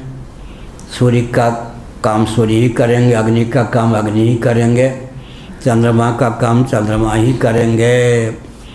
रात्रि में धरती की बनावट के अनुसार हमको सूर्य का प्रकाश सुलभ नहीं होगा, चंद्रमा का प्रकाश सुलभ होगा। दिन में चंद्रमा की विद्यमानता होने पर भी सूर्य ही प्रकाशित करेंगे। लेकिन जो अग्नि है तो सूर्य और चंद्रमा दोनों का सन्निविष्ट रूप है। आग में ताप अधिक है तो सूर्य की प्रधानता है, लेकिन अग्नि में जो प्रज्वलन की क्षमता है वो चंद्रमा। हवनीय पदार्थ जितने भी होते हैं वो चंद्र प्रधान होते हैं, घृत इत्यादि। इसलिए आप जल, हवनीय सामग्री में जल मधुर, यज्ञ का नाम आप जल है। क्यों है? घृत इत्यादि द्रवावस्थापन्न सामग्री की अधिकता होती। तिल में भी तेल का अंश होता है, जौ में भी, इसलिए कहा गया इस प्रकार से। आहुति देने में अग्नि में ठीक है, या जल में, जल के द्वारा? तो सन्यासी जो होते हैं वो जल, अच्छा वो लिखा है कि अगर अग्नि सुलभ ना हो तो जल में आहुति दे, क्योंकि जल में अग्नि का सन्निवेश होता ही है। बड़वा नल किसको कहेंगे?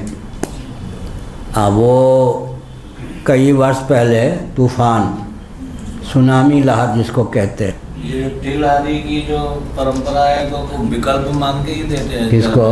किसको? जल में अग्नि, तिल भी तो देते हैं। हाँ जो भी देते हैं। अपसु लिखा है, अग्नि सुलभ ना हो, जैसे हम लोग अग्नि नहीं छू सकते तो जल में अग्नि का, तो अपसु जल में ही फिर उसका हवन करे। सुनामी लहर में एक सामने बात आई, पुराणों से ही उसका समाधान निकला। जो वैज्ञानिकों के सामने समस्या आई थी, जो व्यक्ति बह गए थे समुद्र में, समुद्र के थपेरे से क्षत विक्षत होते लेकिन अधजले मिले। अंत में समुद्र ने किनारे में सबको फेंक दिया।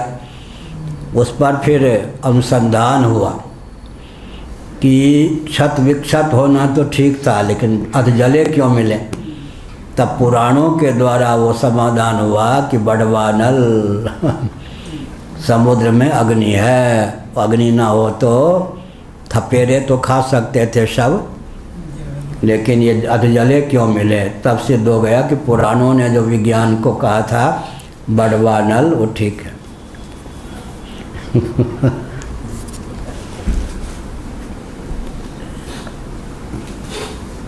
तत्राग्निरुक्तो अन्नादो अन्नाद्यः सोम इदानीम उच्यते।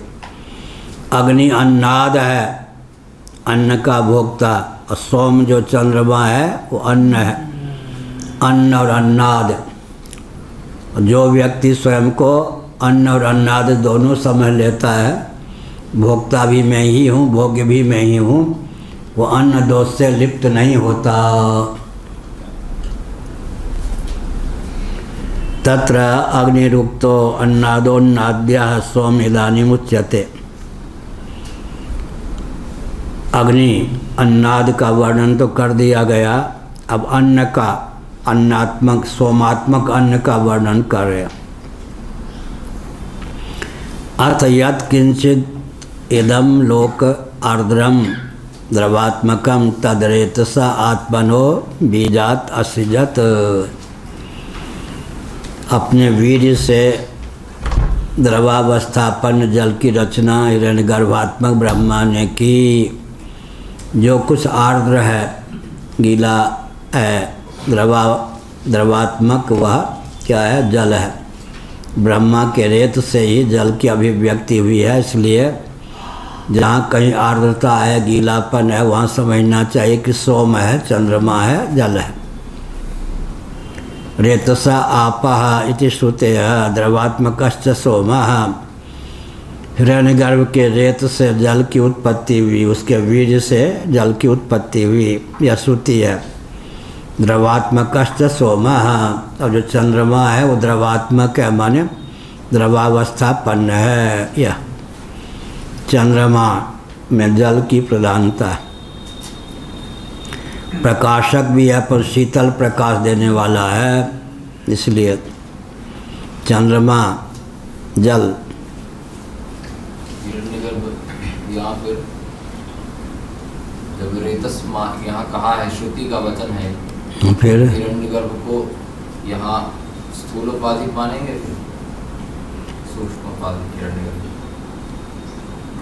जल जो है, हिरण्यगर्भ जो होते हैं वैश्वानर, फिर हिरण्यगर्भ, फिर प्राज्ञेश्वर। एक नियम है कि कारणातीत की कारण में अनुगति होती है, कारण की कार्य में अनुगति होती है, निर्गुण की सगुण में अनुगति होती है। जैसे कि आकाश की अनुगति वायु में, आकाश और वायु की अनुगति अग्नि में, आकाश वायु और अग्नि की अनुगति जल में, आकाश वायु अग्नि और जल की अनुगति किस में? पृथ्वी में। इसलिए यहाँ पर भी यही समझना चाहिए।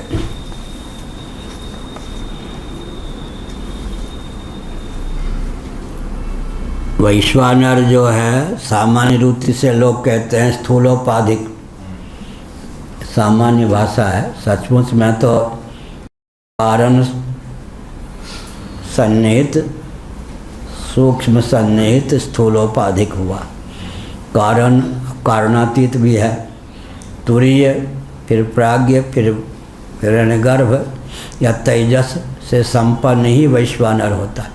ऊपर की अनुगति होती गई, लेकिन प्रधानता से हम कहते हैं स्थूलोपाधिक जो चेतन है उसका नाम विश्व या वैश्वानर, सूक्ष्मोपाधिक जो चेतन है। और एक बहुत विचित्र बात है, कल मैंने कहा था नीचे का ऊपर संचार होता है और ऊपर का नीचे अनुगम होता, अनुगति होती है ऊपर के नीचे।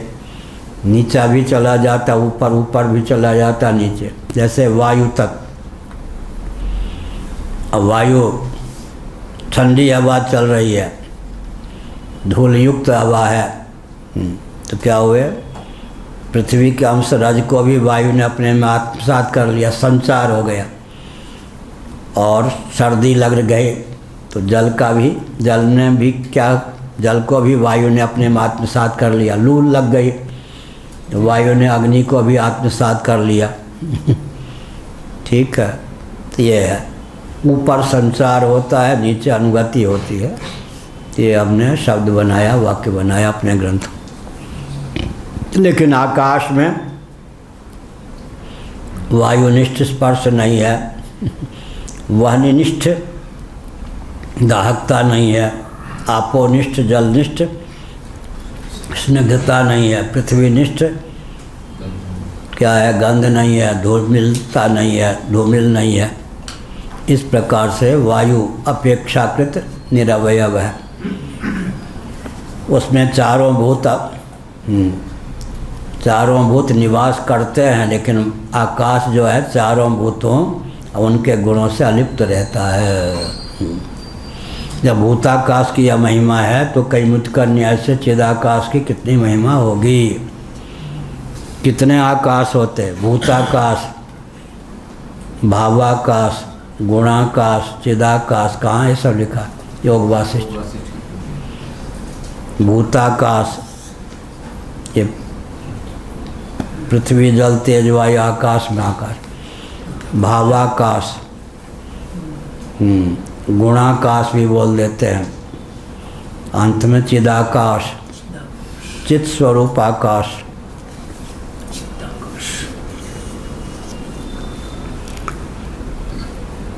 अन्नाद्य सोम इदानीम उच्यते।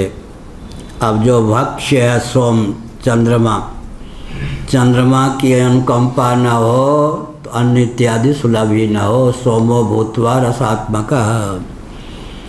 और अग्नि की कृपा न हो तो भी काम न चले। सूर्य और अग्नि, चंद्रमा और सूर्य, या सूर्य, अग्नि और चंद्रमा, दोनों की कृपा से ही जीवन सदा हुआ। अथ यत् किंचित पानी पिएंगे तब उच्चारण।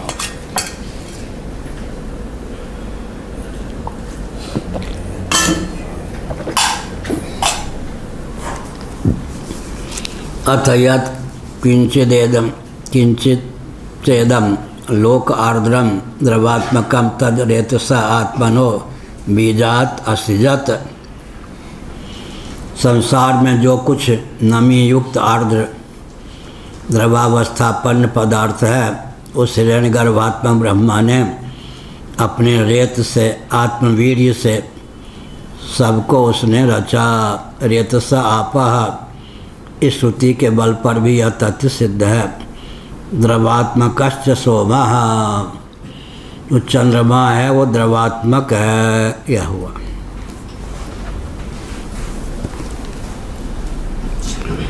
तस्माद् यदार्द्रम प्रजापतिना रेतसा सृष्टम तदु सोम एव। जबकि बात ऐसी है इसलिए, अर्थात सोमस्य द्रवात्मकत्वात्, जो सोम है चंद्रमा है द्रवात्मक है, इसलिए प्रजापतिना रेतसा सृष्टम तदु सोम एव। प्रजापति के द्वारा उसके रेत से उसने, अपने रेत से द्रवात्मक सामग्री को रचा, सोम को रचा। जो कुछ द्रवावस्थापन्न पदार्थ वो सब सोम ही है, चंद्रमा ही है, यह मतलब। अब इसमें तो फिर जब ब्रह्मा जी ने चंद्रमा की रचना नहीं की थी, उस समय भी थे या नहीं? तो ब्रह्मा जी कितने दिव्य हुए।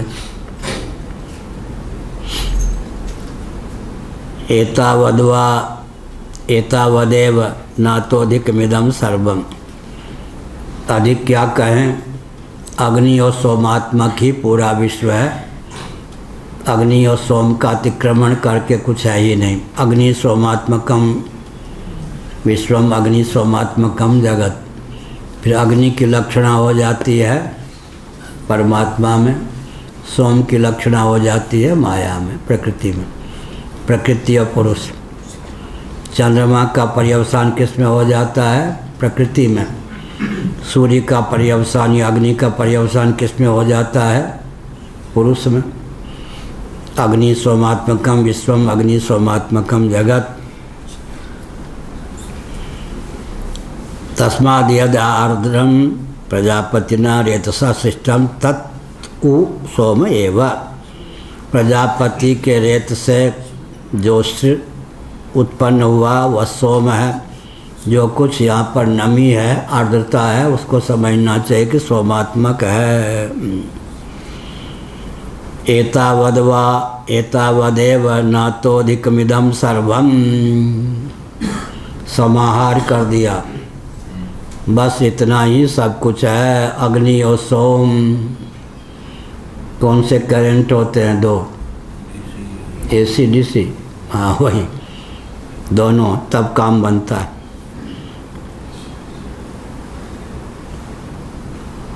लोगों की धारणा है कि स्त्रियां सौम्य होती हैं। देवियों का नाम है भोली भाली। क्या व्यक्ति को कहते भोला भाला, माताओं को कहते भोली भाली। भोली के स्थान पर भोली, नहीं तो भाली भी भाला का रूप भी धारण कर ले। क्यों? जो शुक्र होता है सोम प्रधान होता है, और जो रज होता है अग्नि प्रधान होता है। इसलिए देवियों में साहस अधिक होता है, क्योंकि उनके जीवन में रज क्या हुआ? अग्नि प्रधान। देवियाँ अग्नि प्रधान होती, पुरुष जो होता है सोम प्रधान। शुक्र जो है सोम प्रधान है, चंद्र प्रधान है, और रज जो है अग्नि प्रधान है। के बोले तुम ही अबले रविन्द्रनाथ ने के बोले तुम ही अबले। अरे माँ, इन शब्दकोश वालों ने अबला कह दिया। कौन कहता है कि तुम अबले हो? रविन्द्रनाथ जी। तस्माद् यद् आर्द्रम प्रजापतिना रेतसा सृष्टम तत् उ सोम एव। एतावद्वा एतावदेव नातो अधिकमिदं सर्वम। सबका समाहार कर दिया भगवान भाष्यकार ने, इतना ही तो सब कुछ। अग्नि और सोम। अग्नि कौन? भोक्ता। सोम कौन? भोग्य। भोक्ता और भोग्य का विलासी जगत है, और अंत में जो भोक्ता है वही भोग्य है, जो भोग्य है वही भोक्ता है। कर्ता ही कर्म हो जाता है। कर्ता ही जब कर्म हो जाता है तो फिर एक कर्तृ की सिद्धि हो ही जाती है। किम तत्, वह क्या? यह का एतावत् पदवाच्यम किम? अंडम चैव सोमो द्रवात्मकत्वाद आप्यायकम। आप्यायन्त्वमंगानि। बढ़िया। अन्नम चैव सोमः, जो कुछ अन्न है, भक्ष्य है, अदन का विषय है, वो सब चंद्रमा है। द्रवात्मकत्वात् आप्यायकम, जो कुछ द्रवात्मक होता है वो आप्यायक होता है, तृप्तिप्रद होता है। ठीक। अन्नम चैव सोमो द्रवात्मकत्वात् आप्यायकम। अन्नम चैव सोमः द्रवात्मकत्वात् आप्यायकम। आप्यायन्त्वमंगानि तृप्ति प्रयोजकम। तृप्ति में हेतु कौन है? जल। जल के बिना तृप्ति नहीं हो सकती। अन्न, सोम ही अन्न है, द्रवात्मक है सोम। आप्यायक है माने तृप्तिप्रद है। अन्नादश्चाग्नि रोशन्याद ध्रुक्षत्वाच्च। और जो अन्नाद है भोक्ता, अग्नि स्वरूप है, उष्णता है, रुक्षता भी है। स्निग्धता भी चाहिए, रुक्षता भी चाहिए। अब परिवार में पति पत्नी दोनों रूखे हो गए तो क्या होगा? और दोनों ही क्या हो गए? आर्द्र हो गए तो नहीं चलेगा। अन्नादश्च अग्निश्च औष्ण्याद रुक्षत्वाच्च। अन्नादश्च अग्निश्च, अग्नि औष्ण्याद ये रुक्षत्वाच्च। जो रूखा होता है वो कौन हो जाता है? भोक्ता। जो आर्द्र होता है वो भोग्य हो जाता है। यह विचित्र बात। अन्नादश्चाग्निश्च, अन्नादश्चाग्नि औष्ण्यात् रुक्षत्वाच्च। उष्णता है तो रुक्षता जरूर होगी, आर्द्रता है तो सोम चंद्रमा काम द्रवता जरूर होगी। तत्रैवम् अवध्रियते, इस प्रकार से यह जगत जो है अग्नि और सोम का ही पिंडीभूत स्वरूप है। कोई भोगता है, कोई भोग्य है। इस समय जो भोगता है वही भोग्य भी हो जाता है, कभी जो भोग्य है वो भोक्ता हो जाता है। कौन भोग्य और कौन भोक्ता, किसमें सोम का संसार और किसमें अग्नि का संसार, ये सूक्ष्म दृष्टि से निहारने पर समझ में आता है। सोम एव अन्नम यत् आद्यते तदेव सोम इत्यर्थः। इसलिए सोम ही अन्न है, चंद्रमा ही अन्न है। जो भक्षण किया जाता है, सेवन किया जाता है, वो सब सोम ही है, चंद्रमा ही है। वनस्पति इत्यादि भी चंद्ररूपी हैं। यह एवात्ता स एव अग्नि ही, जो कुछ अत्ता है, अत्ता चराचर ग्रहण, अत्ता माने भोगता है, वो समझ लीजिए कि अग्नि है। यह एव अत्ता स एव अग्नि ही, जो भोगता है वही अग्नि है। भोक्तृभावापन्नता अग्नि सापेक्ष है। अर्थबलाध्यवधारणम, अर्थ के बल पर अवधारण, एव जो होता है अवधारक होता है, निश्चय करने में समर्थ होता है। एव कार लग गया तो अवधारणा निसंदेह। अब क्या है, अग्निरपि क्वचित हूयमानः सोम पक्षस्यैव,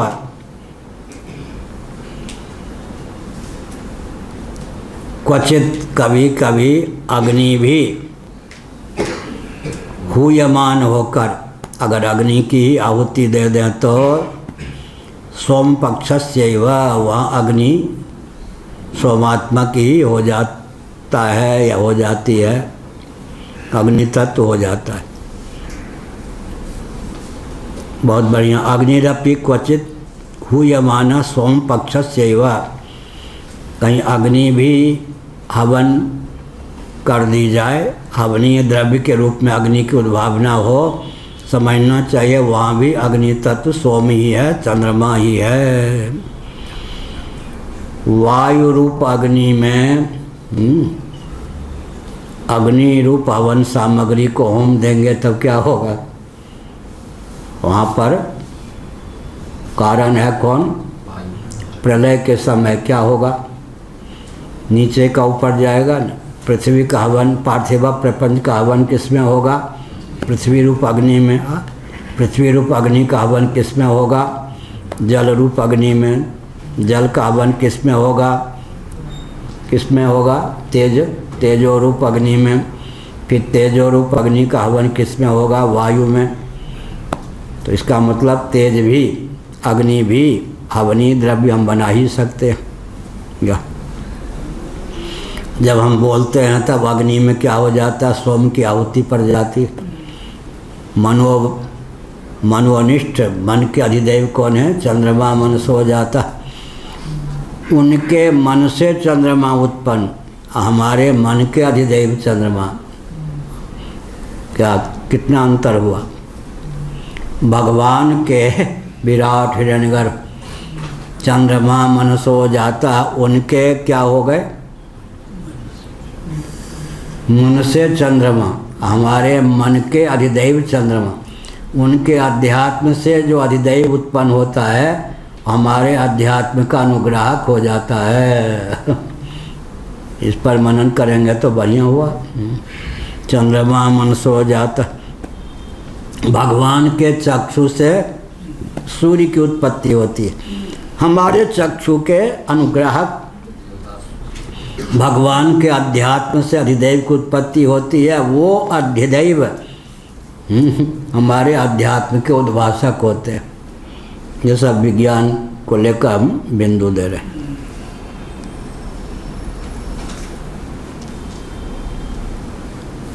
यह एवात्ता स एव अग्नि, अर्थबलात् अवधारणम अग्निरपि क्वचिद् हूयमानः सोम पक्षस्यैव, कहीं अगर अग्नि भी हूयमान हो जाए, अग्नि की ही आहुति डाल दे तो जिसमें डालेंगे उसी का नाम अग्नि हो जाएगा और अग्नि का नाम ही चंद्रमा हो जाएगा सोम पक्ष। तो जो भोक्ता को भोग्य, भोग्य को भोक्ता बनाना जानता है, अग्नि को सोम और सोम को अग्नि बनाना जानता है, उसको क्या लाभ होगा बोलो? हाँ बोले, कुछ बोलो, उसमें ये नहीं ध्यान देना चाहिए क्या। हाँ बोलो, देखो क्या बोलता है। हाँ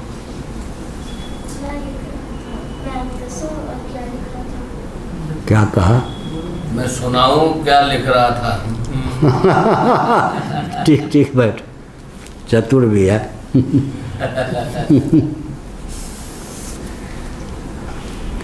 चंद्रमा को आग और आग को चंद्रमा बनाने की कला जिनमें है, बहुत बड़े कलाकार हैं। क्या क्या मैंने कहा? चंद्रमा को अग्नि और अग्नि को चंद्रमा बनाने की कला जिसके जीवन में है वो बहुत बड़ा कलाकार है। बोलो। जो चंद्रमा को आग और आग को चंद्रमा बनाने की क्षमता से संपन्न है, वो बहुत बड़ा कलाकार है। जो चंद्रमा को अग्नि और अग्नि को चंद्रमा का बनाने में समर्थ है, बहुत बड़ा कलाकार है। कलाकंद पाओ। बहुत हम लोग जानते हैं या नहीं, जब हम बोलने लगते हैं तब क्या करते हैं? मन के देवता जो चंद्रमा हैं, मनोरूप चंद्रमा, उनकी आहुति दे देते हैं आग में। वाक के देवता कौन है? अग्नि। और जब हम मनन करते हैं तो मनोनिष्ठ वाक चंद्रमा में हम अग्नि की आहुति दे देते हैं। ये दृष्टांत दे दिया। कभी चंद्रमा को हम बना लेते हैं हवनीय द्रव्य, कहीं अग्नि को ही बना लेते हैं हवनीय द्रव्य। दोनों ही आग हैं, अग्नि है, दोनों ही चंद्रमा हैं।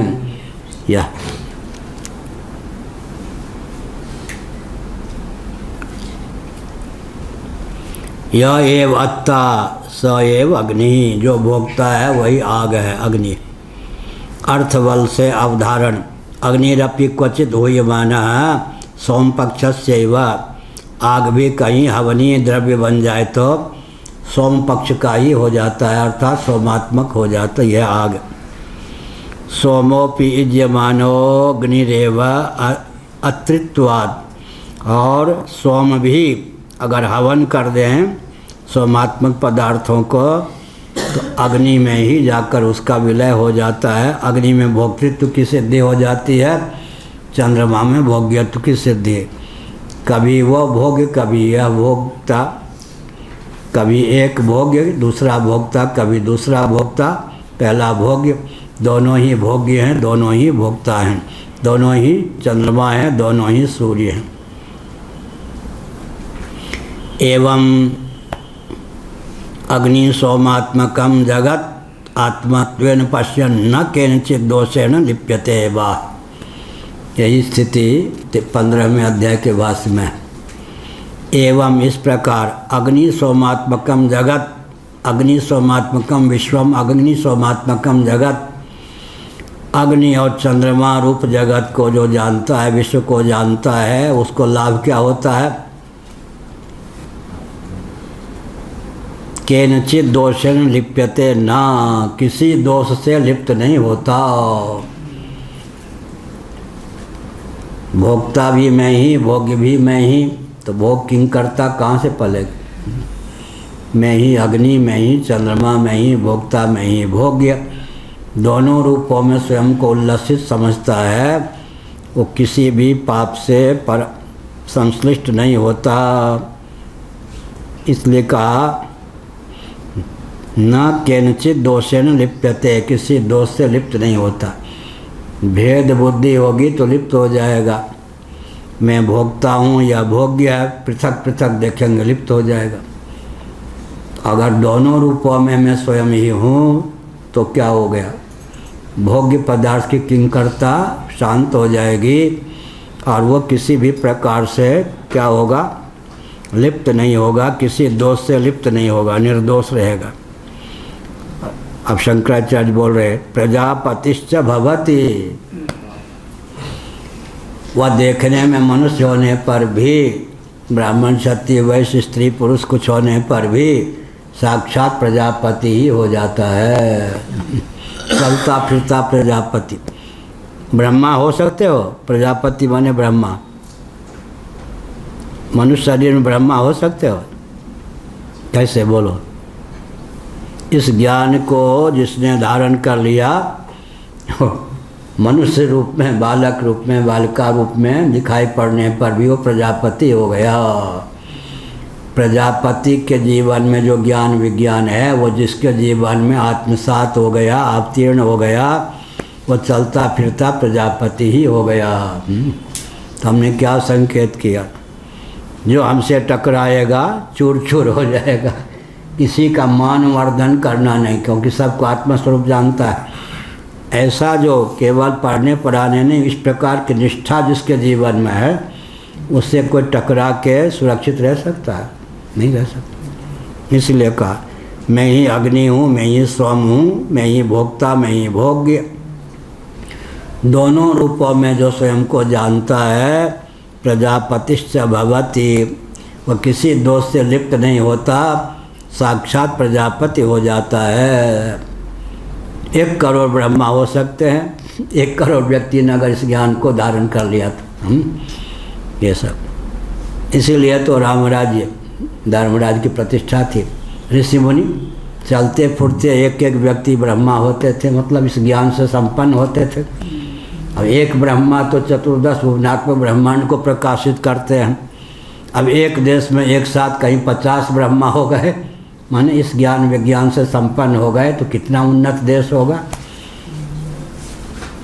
सैषा ब्राह्मणा प्रजापते है अतिसृष्टिरात्मनोप्यतिशया।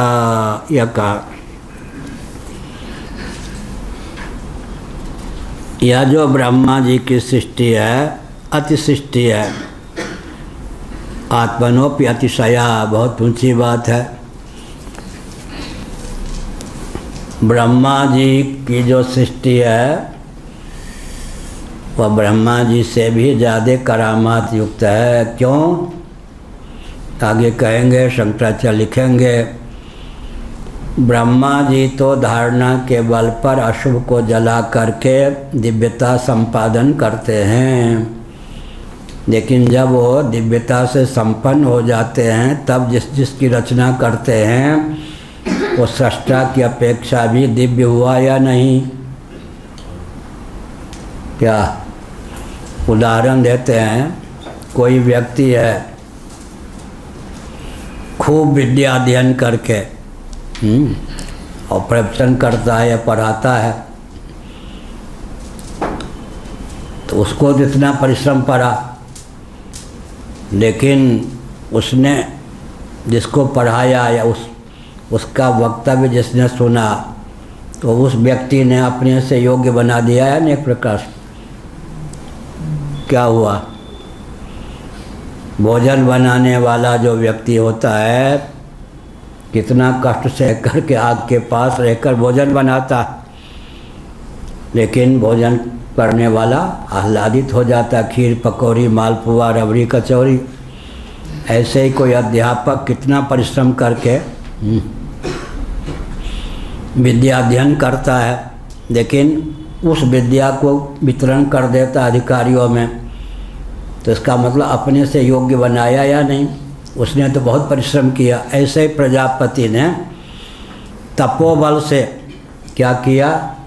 अपने पाप को, प्रतिबंधक को जला दिया। उसके बाद उसने जिसकी सृष्टि की वो अति सृष्टि हो गई, अपने से भी विलक्षण, मानो उसको तो इतने रुइया नहीं ढूंढने पड़े ना। क्या? तो ब्रह्मा जी जो सृष्टि करते हैं वो ब्रह्मा जी की क्षमता का भी अतिक्रमण करके स्थित है। अर्थात ब्रह्मा जी साधन के द्वारा, ज्ञान विज्ञान के द्वारा, तपोबल के द्वारा जो भी प्रतिबंध है उसको जला करके फिर जिसकी रचना करते हैं वो तो दिव्य हो गया ना। जैसे कोई अध्यापक बहुत परिश्रम करके या प्रवक्ता बहुत परिश्रम करके कोई सामग्री तैयार करे और विद्यार्थियों को दे दे, तो विद्यार्थी क्या हो गए?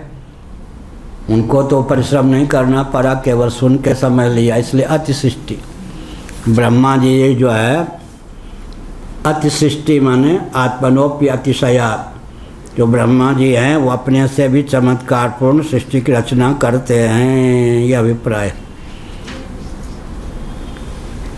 अपिना अनुग्राह्य सृष्टि संग्रह, अनुग्रह करके जो सृष्टि की रचना करते हैं वो मानो ब्रह्मा जी का भी अतिक्रमण करके स्थित होता है।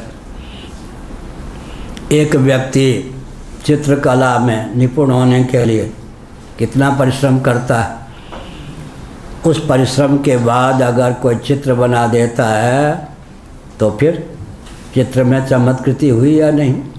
ऐसे ब्रह्मा जी तो तपोबल से प्रतिबंधक सामग्री को जला करके फिर जो सृष्टि करते हैं वो सृष्टि दिव्य होती है। दिव्य होती है मतलब ब्रह्मा जी को जितना परिश्रम करना पड़ा, प्रतिबंधक को जलाने के लिए जितना तप करना पड़ा, वो सबसे रहित केवल परिपक्व परिष्कृत होता है। अभी आएंगे तब तक कीर्तन करा दो। प्रजापति हो जाता है वो कौन? इस प्रकार का जो ज्ञान विज्ञान है उससे संपन्न व्यक्ति ब्रह्मा जी को नमस्कार करता है, लेकिन स्वयं ब्रह्मा हो जाता है, क्योंकि ब्रह्मा जी के हृदय में जो ज्ञान विज्ञान सन्निहित है, जिसके बल पर वे स्वयं को अन्न और अन्नाद, भोग्य और भोक्ता दोनों रूपों में व्यक्त करते हैं, वो ज्ञान विज्ञान जिसमें आ गया। गीता में इदं ज्ञानमुपाश्रित्य ममसा धर्मिमागता सर्गे पिनोपजायन्ते प्रलयेन व्यथन्ति च 14 अर्जुन में जो ज्ञान विज्ञान का उपदेश देने वाला हूँ, उसे कोई धारण कर ले, ममसा धर्मिमागता, मेरे साधर्म को प्राप्त हो जाता है। इससे बढ़कर क्या होगा? तो यहाँ ब्रह्मा जी के साधर्म को प्राप्त हो जाता है। सैसा ब्रह्मणा, यहाँ पर क्या है? प्रजापते अति सृष्टि आत्मनोपि अतिशया। ब्रह्मा जी का यहाँ पर चित्रण ईश्वर के रूप में और जीव के रूप में किया गया। सर्वजीव घनात्मक सर्वदेव घनात्मक भी ब्रह्मा जी हैं, और एक ही परमात्मा स्वयं को उत्पत्ति स्थिति समृद्धि नामक कृत्य का निर्वाह करने की भावना से ब्रह्मा विष्णु शिव के रूप में व्यक्त करते हैं।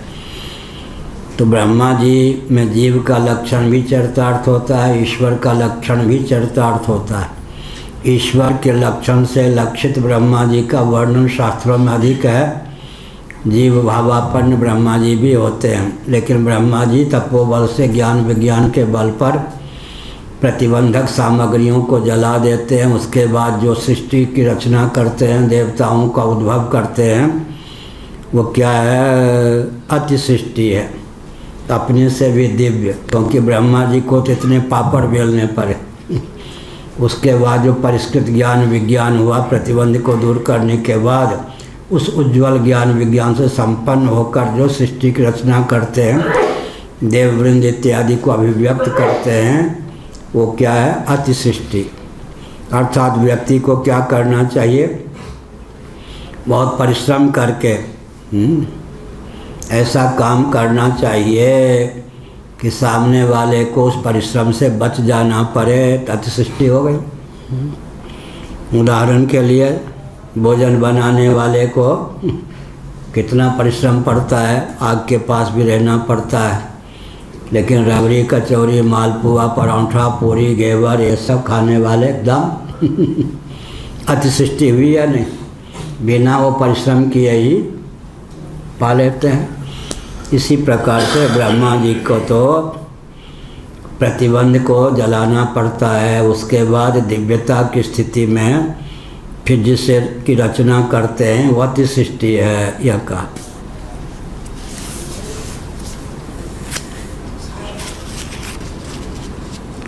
अनुग्राहक देव सृष्टि। सैषा ब्रह्मण प्रजापते अति सृष्टि आत्मनोपि अतिशया, यह वदा।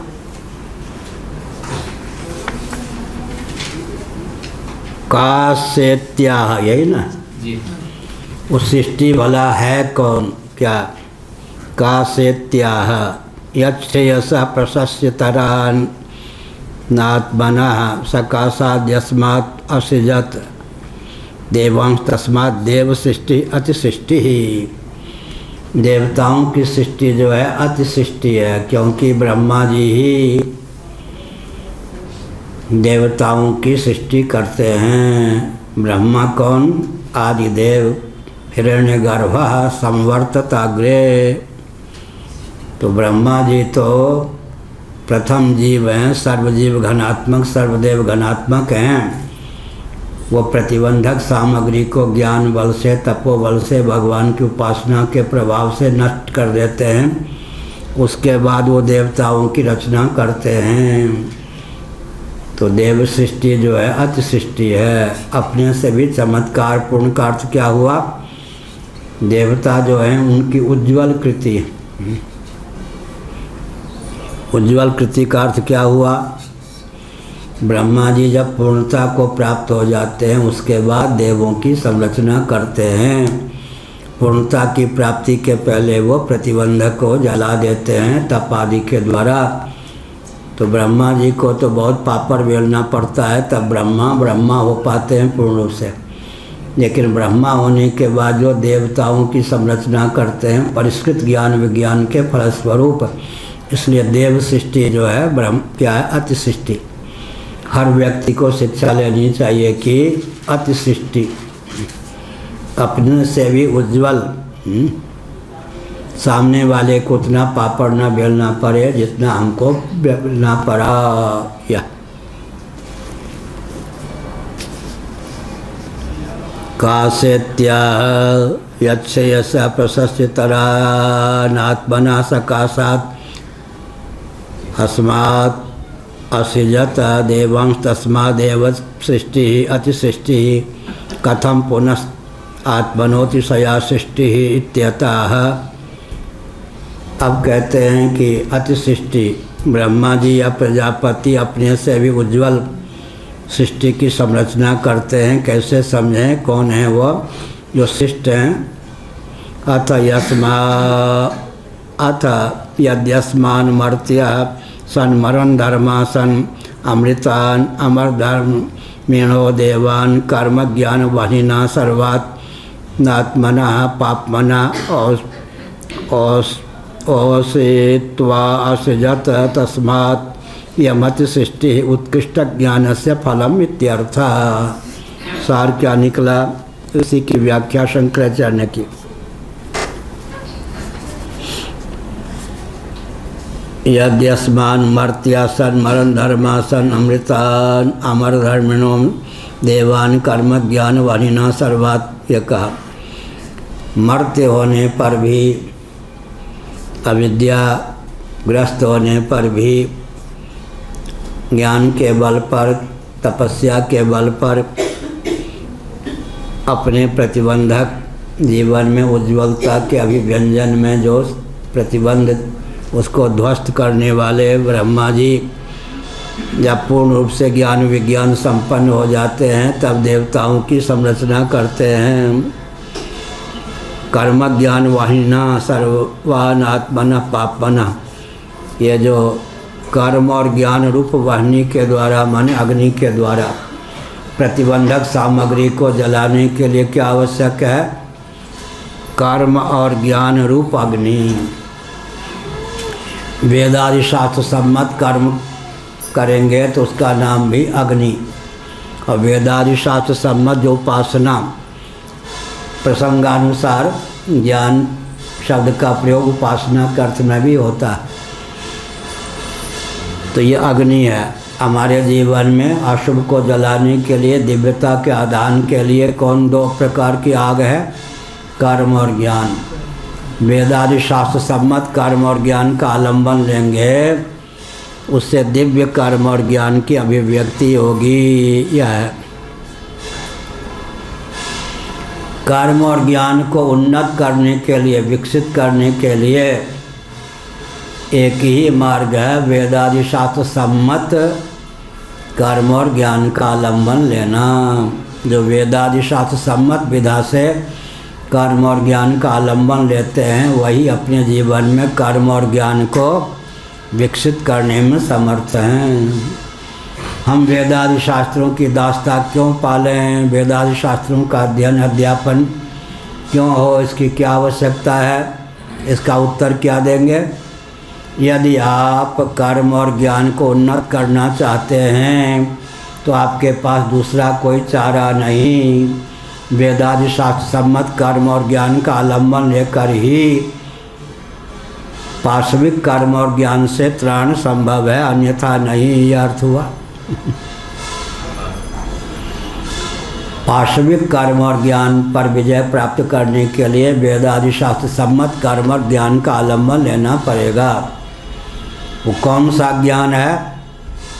देह के नाश से जीवात्मा का नाश नहीं होता, देह के भेद से जीवात्मा में भेद की प्राप्ति नहीं होती।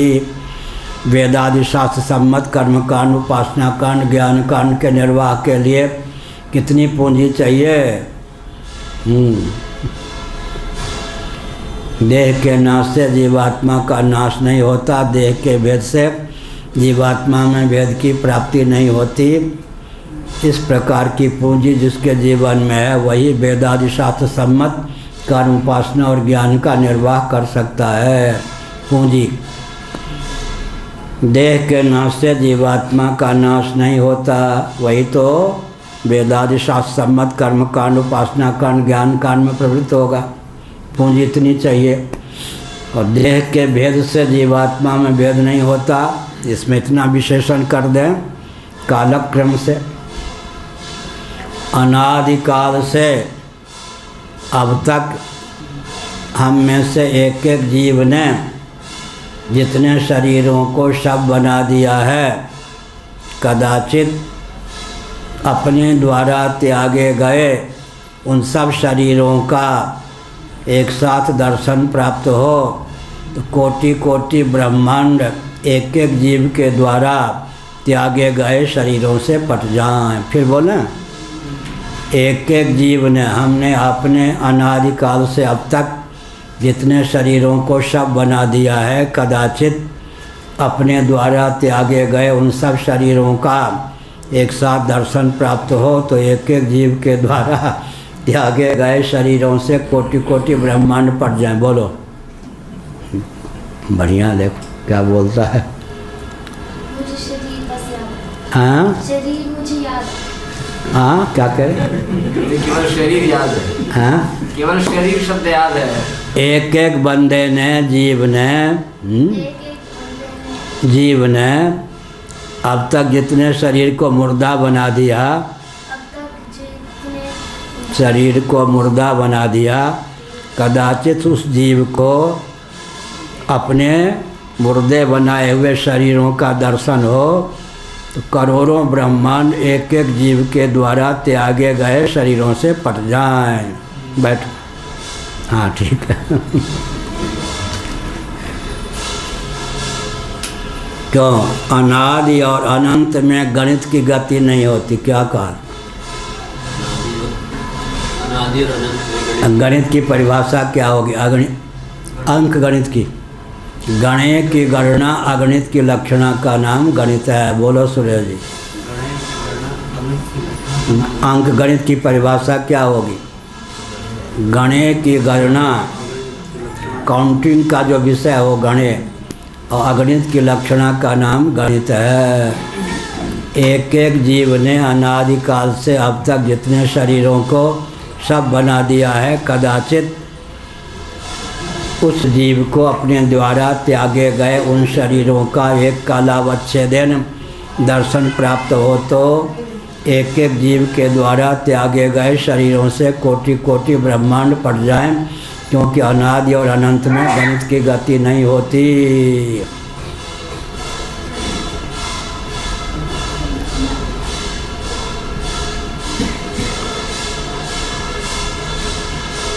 तो क्या किया उसने? कर्म ज्ञान वनिना सर्वान आत्मना पापमना ओसित्वात् असृजत्। उसने क्या किया? कर्म ज्ञान रूप वर्णी के द्वारा, अर्थात वेदादि शास्त्र सम्मत कर्म और ज्ञान को अपनाएंगे तो कर्म और ज्ञान अग्नि के समान क्या करेंगे? वो वास्तविक कर्म और ज्ञान को जला देने में समर्थ होंगे। पशुतुल्य जो जीवन में ज्ञान और कर्म है उनको जलाने के लिए वेदादि शास्त्र सम्मत कर्म ज्ञान रूप अग्नि की आवश्यकता है। इस रॉकेट, कंप्यूटर, एटम, मोबाइल के युग में वेदादि शास्त्र सम्मत कर्म ज्ञान की उपयोगिता क्या? तो कोई भी व्यक्ति वेदादि शास्त्र सम्मत कर्म और ज्ञान को अपनाए बिना अपने कर्म और ज्ञान को विकसित कर ही नहीं सकता। भौतिकवादियों में क्षमता नहीं कि कर्म और ज्ञान को विकसित कर लें। कर्म और ज्ञान ही निबंधक होते हैं, उनको ऐसा परिष्कृत कर लें कि वो मुक्ति में हेतु बन जाएं।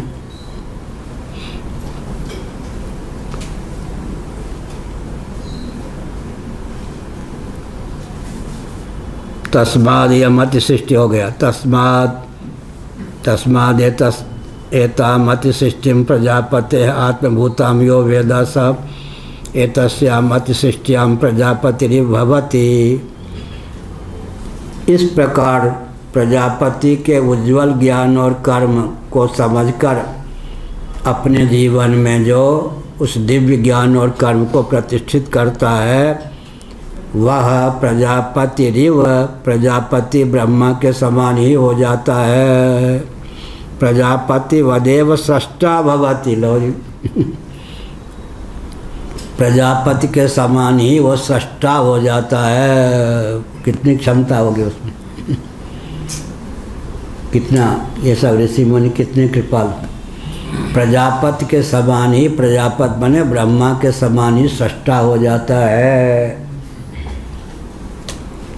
तो ब्रह्मा जी से संघर्ष नहीं करता क्योंकि समान ज्ञान और कर्म।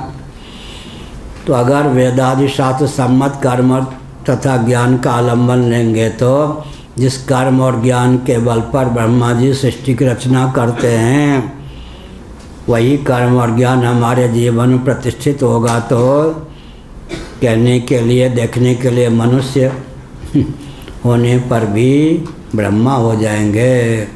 क्षमता होगी उस अपने जीवन में। कहीं क्षमता है स्वप्नावस्था में हम ब्रह्मा होते या नहीं? स्वप्नावस्था में पृथ्वी, पानी, प्रकाश, पवन, आकाश, स्थावर जंगम प्राणियों की रचना हम आप कर लेते या नहीं? क्यों करते हैं? एक स्थूल शरीर से उपरामता हो जाती है भगवत कृपा से, तब त्यागात् शांतिरनंतरम। स्वप्नावस्था में स्थूल शरीर, स्थूल प्रपंच का आभानात्मक वियोग हो जाता है, जिसके फलस्वरूप हम इतने शक्तिशाली हो जाते हैं कि स्वप्नावस्था में पृथ्वी, पानी, प्रकाश, पवन, आकाश और यहाँ तक कि स्थावर जंगम सब प्राणियों की रचना करने में समर्थ हो जाते हैं। स्वप्नावस्था की सिद्धि के रहस्य को जानकर कदाचित जागृत में कोई उतार लेता है तो वह भी ब्रह्मा के समान क्या हो जाता है? स्वप्नावस्था में प्राप्त सिद्धि को जागृत अवस्था में भी उतारने में समर्थ हो जाता है। उसको मोदी जी से कोई खतरा नहीं रहता, सोनिया जी से कोई खतरा नहीं रहता, अंसारी से कोई खतरा नहीं रहता। ओम पूर्णमदः पूर्णमिदं पूर्णात् पूर्णमुदच्यते पूर्णस्य पूर्णमादाय पूर्णमेवावशिष्यते। ओम शांति शांति शांति। जगत गुरु शंकराचार्य भगवान की जय। धर्म की जय हो। धर्म का नाश हो। प्राणियों में सद्भावना हो। विश्व का कल्याण हो। गौ माता की की, गो हत्या